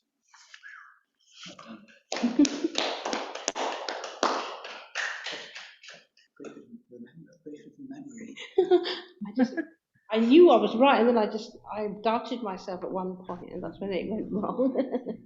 That's what happened. Just to be clear, I think I lost track. I've been having to be on the stewards chat back and forth. So we have 4 more. We have Taz, Lori, Macarena, and is there another one that I've lost track of? Oh, good. Okay, Maria, do you want to field those? Yeah, I was going to say that very beautiful reading, and thank Great. you so much again for waiting for the time to read it, because again, I didn't know that there were in-person participants. When I sent the email, I didn't get any response. Had I knew I would have organized the schedule reading in another way, so you could not have waited so much to read. No. So thank you so much for staying and for the enthusiastic performance. So thank you. I hate to interrupt, but I just thought I would say hi to Maria Fernanda and say thank you to you for organising the poetry reading and to everyone. Thank you, so you, Mike. Thank you. Big applause to Mike. That's great. Lovely to see you. And I'm going to go to bed, but it's been a long day. But... That's Legolas telling you this. Yeah. Hello, Anyway, lovely to see you all. And, it's, thank you. Great to have you, Maria Fernanda. Thank you for your help with this event. So, see you soon. See you. Thank you. So we will continue with the list so everyone can have a peaceful rest. So now we continue with Macarena, then we continue with Laurie and with Peter, and we end with Tash. Does that mean correct? Yes? Yes, all right. Okay, so well, and thank you, Leslie. Thank you so much for your work. For waiting Of here with course, us. no problem. No problem at all. Yeah, thank you, Leslie. Thank you for your passion. Thank you very much. So now, welcome to the stage, Macarena, with a big applause.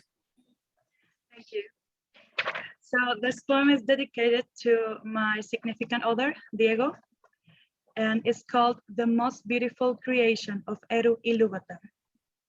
In your look, there is a shire, wide and open, lost and quiet, where I assure I've seen the magic of a bard, a wizard, or just the erratic. Your elvish beauty with human flaws enfeebles my will, fragile as straw, but something within you is not divine. Fierce and courage both combine, like a dwarf transgressing, gets the one all father's blessing. To envisage Valinor is undemanding. Your skin is Aman, where the Valars are chanting. Mortal men call it the undying land. Manwe himself with rainless realm. Although Eru Ilúvatar is your father, I shall tell you the truth. Coatliquetonantzin is my mother, and their most beautiful creation is you. This is the end. Thank you.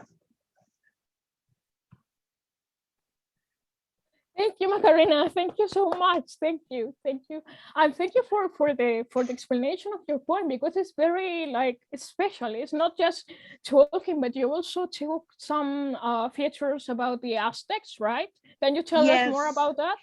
Well, yeah, it's about the Mexica culture in on the December 12th in 1531. There was a Marian apparition on the hill, at the hill of Tepeyac. It was a virgin with indigenous features that appears on another indigenous person, but we call her Our Lady of Guadalupe, the Virgin of Guadalupe. But before the Spanish colonization, in the same hill, there was a temple for a Mexica divinity called Coatliquetonantzin, that means our mother. And they used to venerate her the same date that Our Lady of Guadalupe. And it's interesting because nowadays we mix our pagan Mexica religion with our Catholic religions, and we called the Virgin of Guadalupe or Mother Tonantzin. So this is in the part, the son of Eru Ilúvatar is my love, the love of my life, Diego, who also introduced me to this beautiful world of literature, like more deeply. And this is also dedicated to my mother, not my mother, but the mother of all the Mexicans. So yeah, thank you so much for listening my poem. Big applause. Thank you so much for giving us a bit of context, because I think that makes the poem even much more special, not just for us to read it as without knowing much the context. So I don't know if anyone wants to say a short comment before we continue. No? Okay, please make sure to read the chat. Do not forget to read the chat. Now we are going to welcome Laurie to the stage, please. Hi, everyone. Bye, Laurie. It's 5 o'clock in the evening where I am. So thank you all so much for staying to share poetry. I am not a poet, but I love Professor Tolkien's poem. So I'm going to read a poem that is in The Adventures of Tom Bombadil in my copy of Tales from the Perilous Realm. And it is called The Sea Bell. I walked by the sea, and there came to me as a starbeam on the wet sand a white shell like a sea bell. Trembling it lay in my wet hand. In my fingers shaken, I heard waken a ding within by a harbor bar, a buoy swinging, a call ringing over endless seas, faint now and far. Then I saw a boat silently float on the night tide, empty and gray. It is later than late. Why do we wait? I leapt in and cried, bear me away. It bore me away, wetted with spray, wrapped in a mist, wound in a sleep to a forgotten strand in a strange land. In the twilight, beyond the deep, I heard a sea bell swing in the swell, dinging, dinging, and the breakers roar on the hidden teeth of a perilous reef. And at last I came to a long shore. White it glimmered, and the sea simmered with star mirrors in a silver net. Cliffs of stone, pale as rulebone in the moon foam, were gleaming wet. Glittering sand slid through my hand, dust of pearl and jewel grist, trumpets of opal, roses of coral, flutes of green and amethyst. But under cliff eaves, there were glooming caves, weed curtained, dark and gray. A cold air stirred my hair, and the light waned as I hurried away. Down from a hill ran a green rill. Its water I drank to my heart's ease. Up its fountain stair to a country fair of ever-eve I came, far from the seas, climbing into meadows of fluttering shadows. Flowers lay there like fallen stars, and on a blue pool, glassy and cool like floating moons, the nenuphars. Alders were sleeping, and willows weeping by a slow river of rippling weeds. Gladden swords guarded the fords, and green spears and arrow reeds. There was an echo of song all the evening long, down in the valley, many a thing running to and fro, hares white as snow, voles out of holes, moths on the wing with lantern eyes.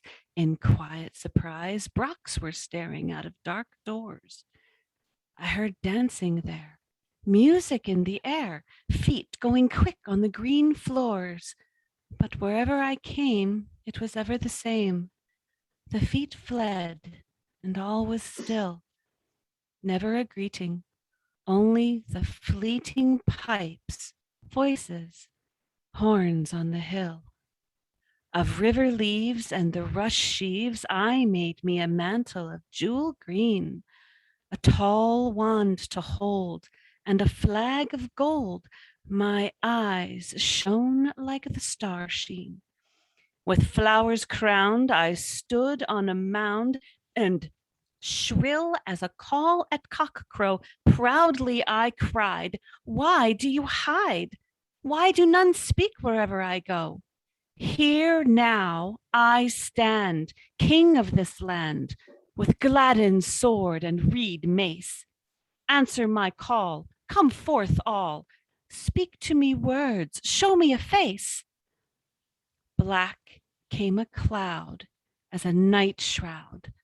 Like a dark mole groping I went, to the ground falling, on my hands crawling, with eyes blind and my back bent. I crept to a wood. Silent it stood in its dead leaves, bare were its boughs. There must I sit, wandering in wit, while owls snored in their hollow house. For a year and a day there must I stay. Beetles were tapping in the rotten trees. Spiders were weaving in the mold. Heaving puffballs loomed about my knees. At last, there came light in my long night, and I saw my hair hanging gray. Bent though I be, I must find the sea. I have lost myself, and I know not the way, but let me be gone. Then I stumbled on, like a hunting bat, shadow was over me. In my ears dinned a withering wind, and with ragged briars I tried to cover me. My hands were torn, and my knees worn, and years were heavy upon my back, when the rain in my face took a salt taste, and I smelled the smell of sea wrack. Birds came sailing, mewling, wailing. I heard voices in cold caves, seals barking and rocks snarling, and in spout holes the gulping of waves. Winter came fast. Into a mist I passed, to land's end my years I bore. Snow was in the air, ice in my hair. Darkness was lying on the last shore. There, still afloat, waited the boat, in the tide lifting, its prow tossing.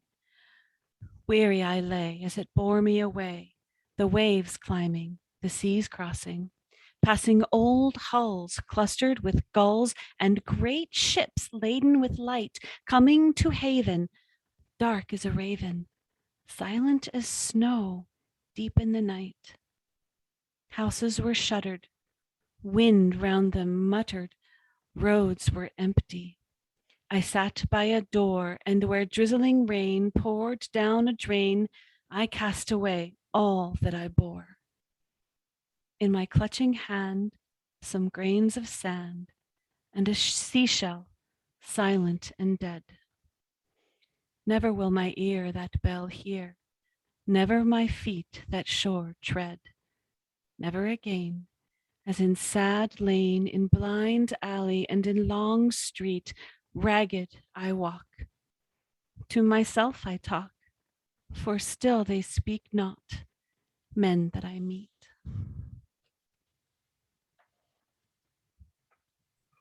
Thank you so much, Laurie. A big applause to your reading. And you will find all the comments in the chat. I want to say thank you to you for coming again to the poetry activity, because I fell in love with your voice and your reading last time. Thank you. Last year. So thank you so much for being here again and for reading with such much passion, with such a voice. So you will see all the comments in the chat. Thank you very much. And for the poem you choose as well, I found your comments that you gave me for the anthology very interesting. I'm not going to spoil it, so I invite you to read the anthology to find out more about Laurie's decision. Yeah, So everybody now, go read those. I wanted to thank you, Maria, for again putting the poetry reading together. This is my favorite part of Oxonmoot. It's such fun, and we took the idea to the Prancing Pony podcast moot that we had earlier this year, and I played Maria for the evening, and I ran a poetry reading, and I think that it was well received. So your idea has grown legs and is running away. So thank you very much for doing this. It's wonderful. Well, I give the credits, as I told you, everyone, to my university. My local university has a group. I already told the story. So thank you, Larry, for being here. And we go to Taz, who is waiting there patiently. So I'm sorry again. I didn't know why they didn't tell me that there were people in person. Like, I sent the list, and Mike told me, okay, everyone is going online. So I thought, okay, let's do the list. now I noticed that there are people in person. Really, I'm really surprised. Taz, can you hear us?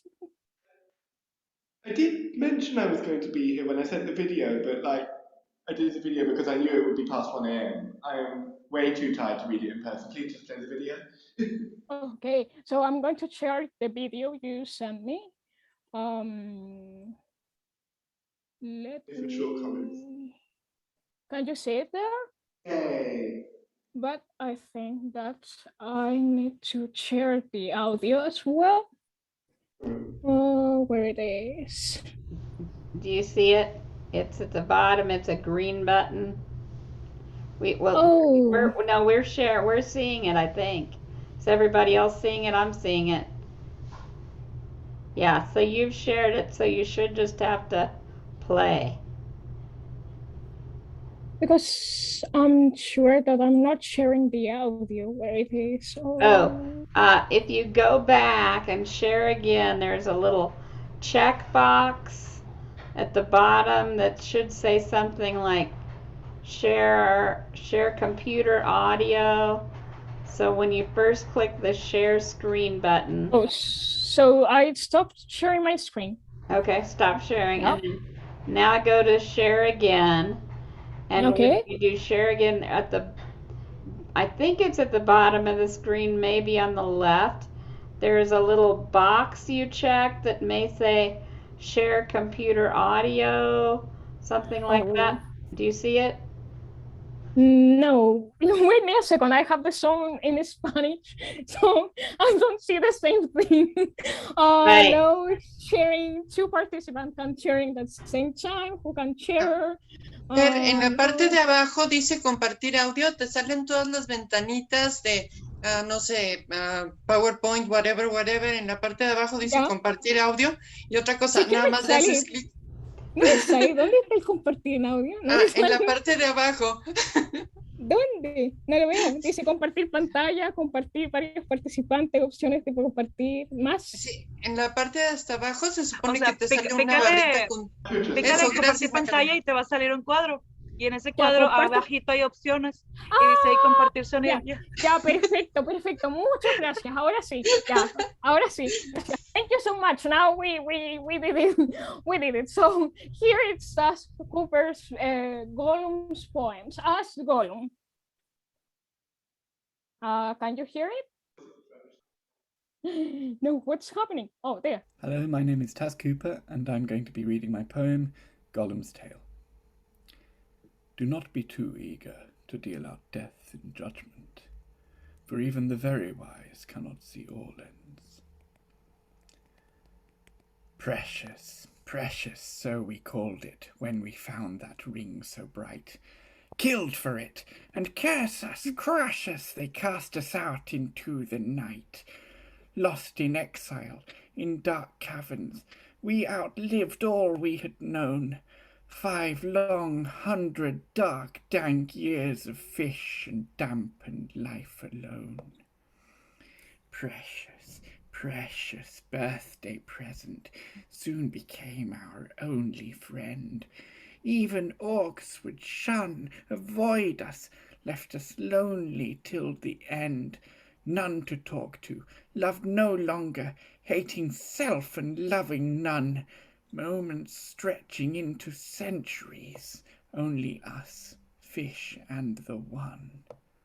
Precious, precious, Baggins stole it, bargained for a riddle game, found the way out, took it with him, to his pockets as it came.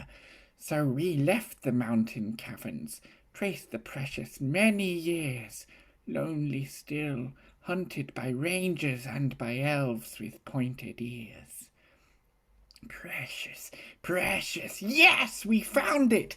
Tried to take from hobbits' hands, but they choked us, overpowered us, bound us tight in elvish bands.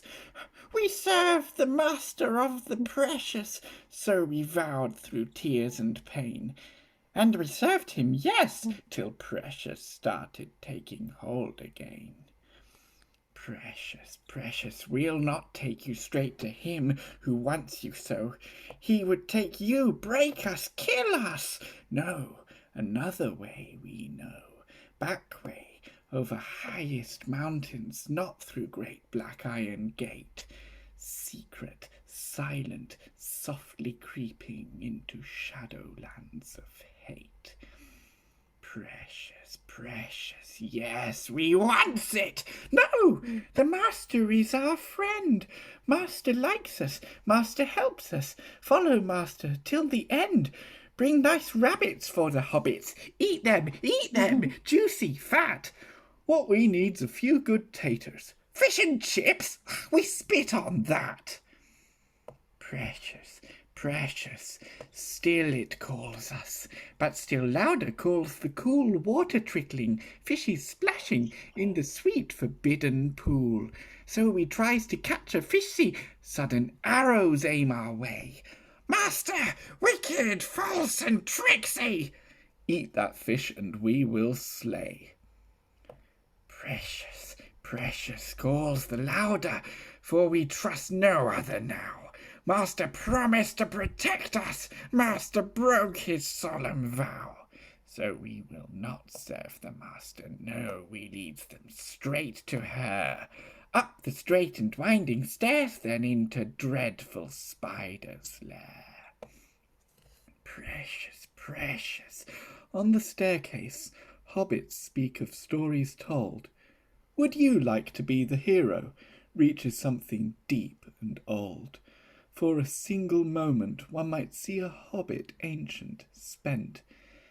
Then the fat one's sneak confirms us lost, unable to repent. Precious, precious, to the spider sweeter meat than orcs we give. Will we take you from the hobbit's precious ring for which we live?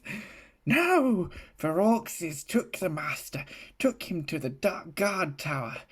We slinked off before they saw us, held still in the precious power. Precious, precious, now the hobbits climb the fiery mountain tall. Precious, still borne by the master, still we seek you as your thrall. Now we see they would destroy you, now with rage and hate attack. Now the master with his elf blade scares us, frightens, drives us back. Precious, precious, now we see you, fiery wheel through shadow gloom, at the master's breast now burning. Touch me not, or into doom we will cast you. Down, down, creeping thing, and from my path be gone. Into dust we'll die, yes, precious, when the fire consumes the one.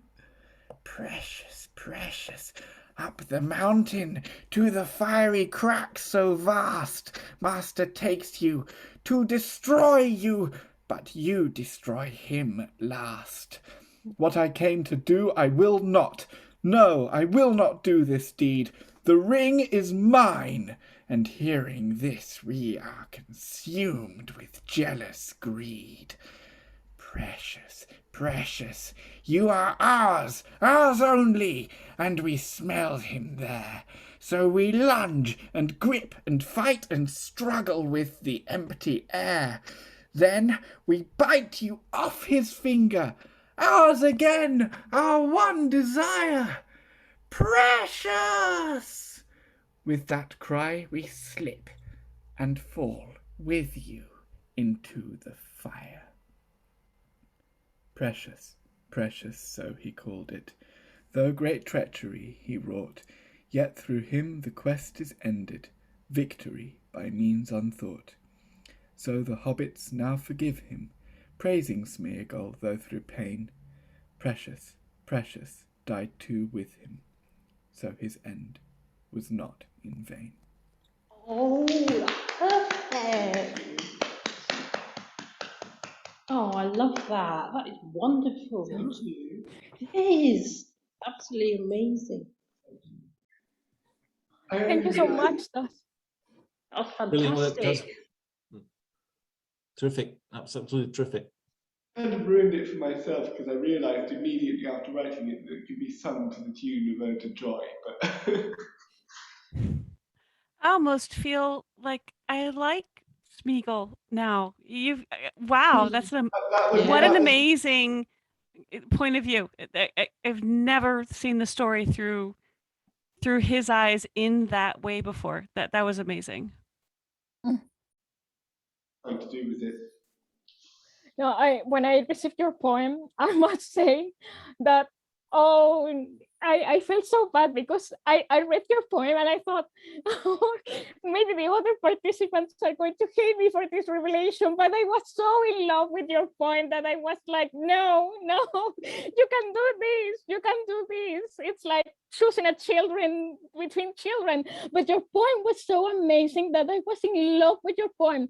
Last year, I wrote a poem called Gollum and the Ring, but yours, it's just incredible. It's if you just could put inside Gollum mind and just tell his story like you were Gollum. It is perfect, really perfect. And I was just wondering, how did you did it? Like, did you select the passages where Gollum has an important part, or it was just natural, or you just reread the Lord of the Rings? I just wondered that.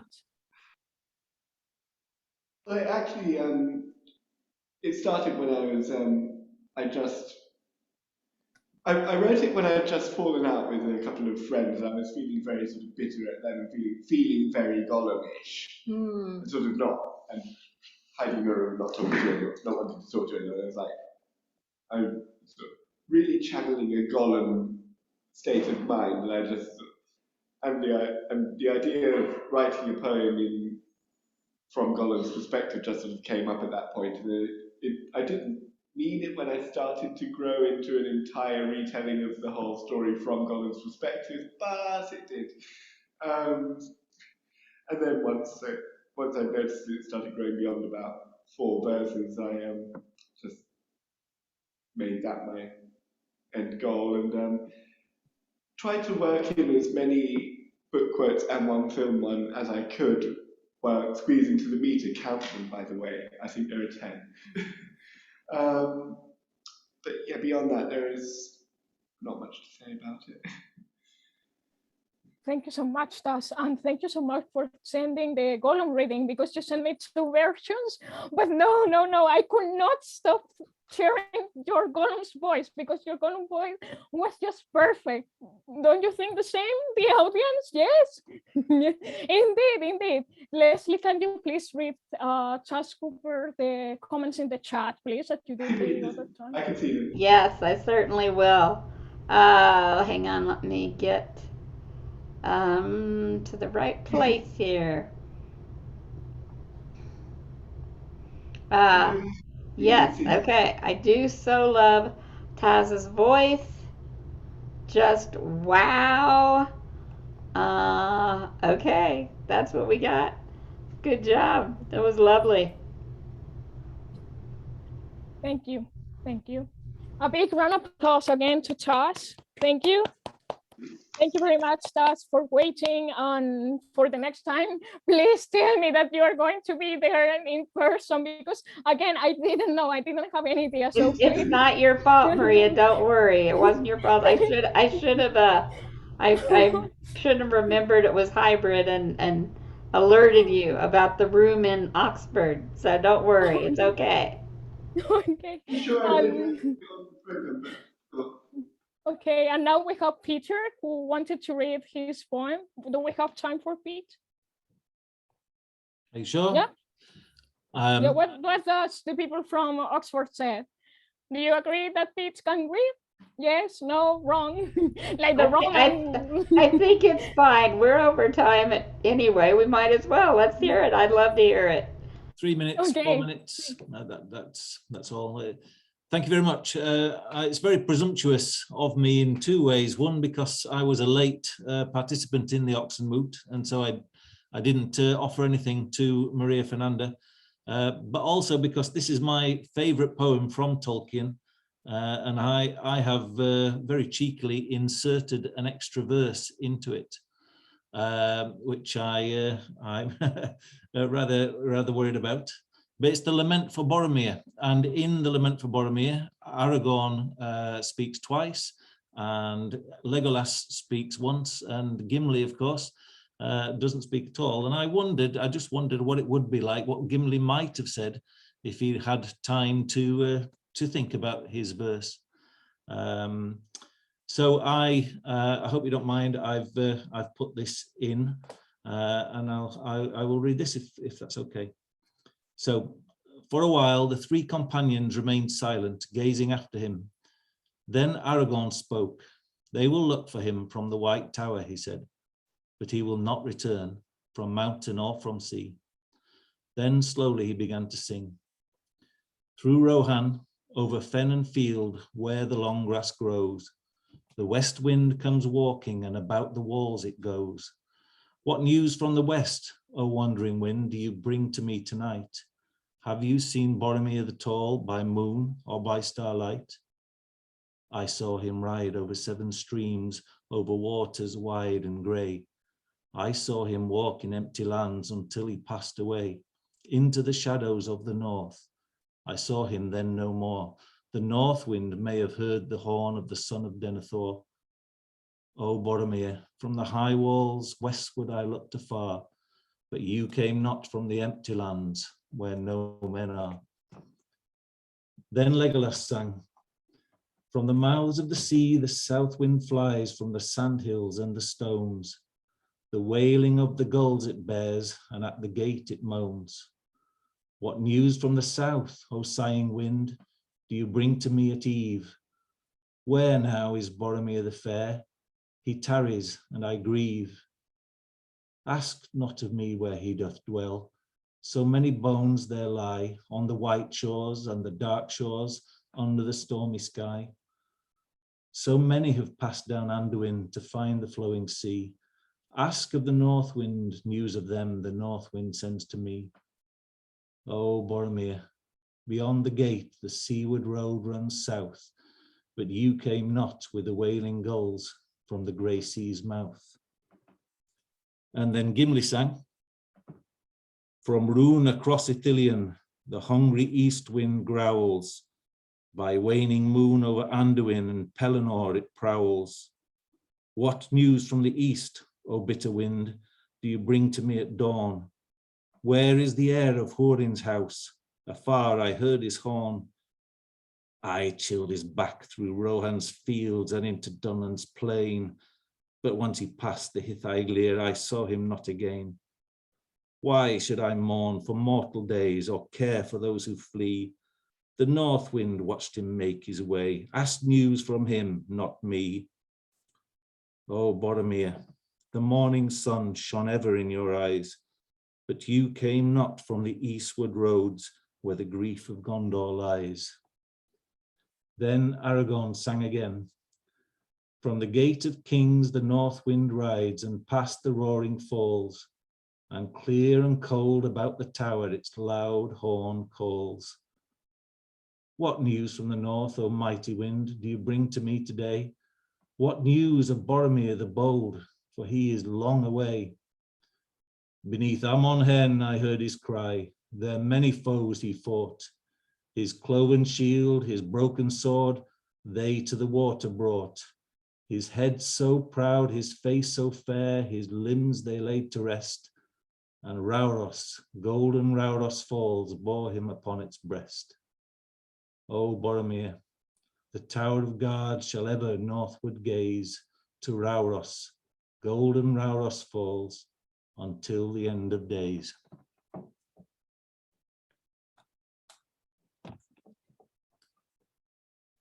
Thank you. Thank you, Peter. A big round of applause to you. And I am very happy to see you because I was wondering why you were in this exhibition form. I was, where is Peter Wilmot? It's not here because you were last year. You were, and I was wondering why you were not this year. But now I know why. But you are always welcome. If this continues, you are always welcome. And if someone else is before me or after me, I will tell them that you are always welcome. Yeah. Well, it's very kind of you. Thank you very much. Yes, I've not been inspired to very much over these last terrible 2 years, but I hope to carry on into the future. Indeed, you should continue writing and getting inspired. I want to say, Peter, that your voice is like everyone's voice is amazing. Like you should record audiobooks. This is the first thing. Second, your reading made me feel like in a dark academia aesthetic. in a literature meeting, you know, like it was really, really great as well. Thank you very much. Thank you so much to you. Thank you very much. It's, yes, thank yes, you to all. Sorry, Peter. I will. I've just seen some of the chat here. Thank you very much, Taz. Yes, I will. I can put the verse into the chat. Yes, take me a certain time to type out, I think, but I will do that. I wanted to jump in real quick, Peter, and say I really appreciated the way you put Gimli in after Legolas instead of tacking him on at the end, because it gives such a wonderful frame with Aragorn at the beginning and the end, and then you've got Legolas and then Gimli. I love what you did with the East Wind. That was absolutely chilling. It was really good. Thank you very much. I always felt sorry for Gimli missing out on that poem. Tolkien gave good reasons why it should be so, but I think Gimli, as he reveals in Lothlorien, is rather a poet at heart. Anyway, I wanted to add to, like, a couple of people mentioned your voice. I was watching Two Towers today with Theoden when he gives that great speech about, you know, before they go out and face the battle at Helm's Deep. And your voice just has that authoritative, magical quality to it. I really enjoyed your reading. thank you very much. I will need that authoritative voice when I start teaching next week. Yes, Thank you, Peter. same for all of us. Thank you. Thank you. A big round of applause to Peter, please. Thank you. Thank you very much. And to everyone here for participating. Thank you. Thank you very much to the Tolkien Society for allowing the event. And Leslie. Yeah, and I would like, applause. thank you. And I would like to say, those of you who read, if you would like to save the chat, those of you who are online, there's, if you have the chat open, there's a little 3 dots. Yeah. That's a more, and if you click on the 3 dots, it will allow you to save the chat on your own computer. And so you can have all those lovely comments that people gave you. And those of you in Oxford, I will save the chat. Let me see, I can put my email in here so that if you want it, oh, you can't see it. Okay. My email is Leslie, Leslie .a.donovan, DONOVAN, @gmail.com. So if you would like me to email you the chat because you can't get it there in Oxford, please let me know and I would be happy to do that. And the rest of you, I think, should be able to do that. But if you can, again, email me.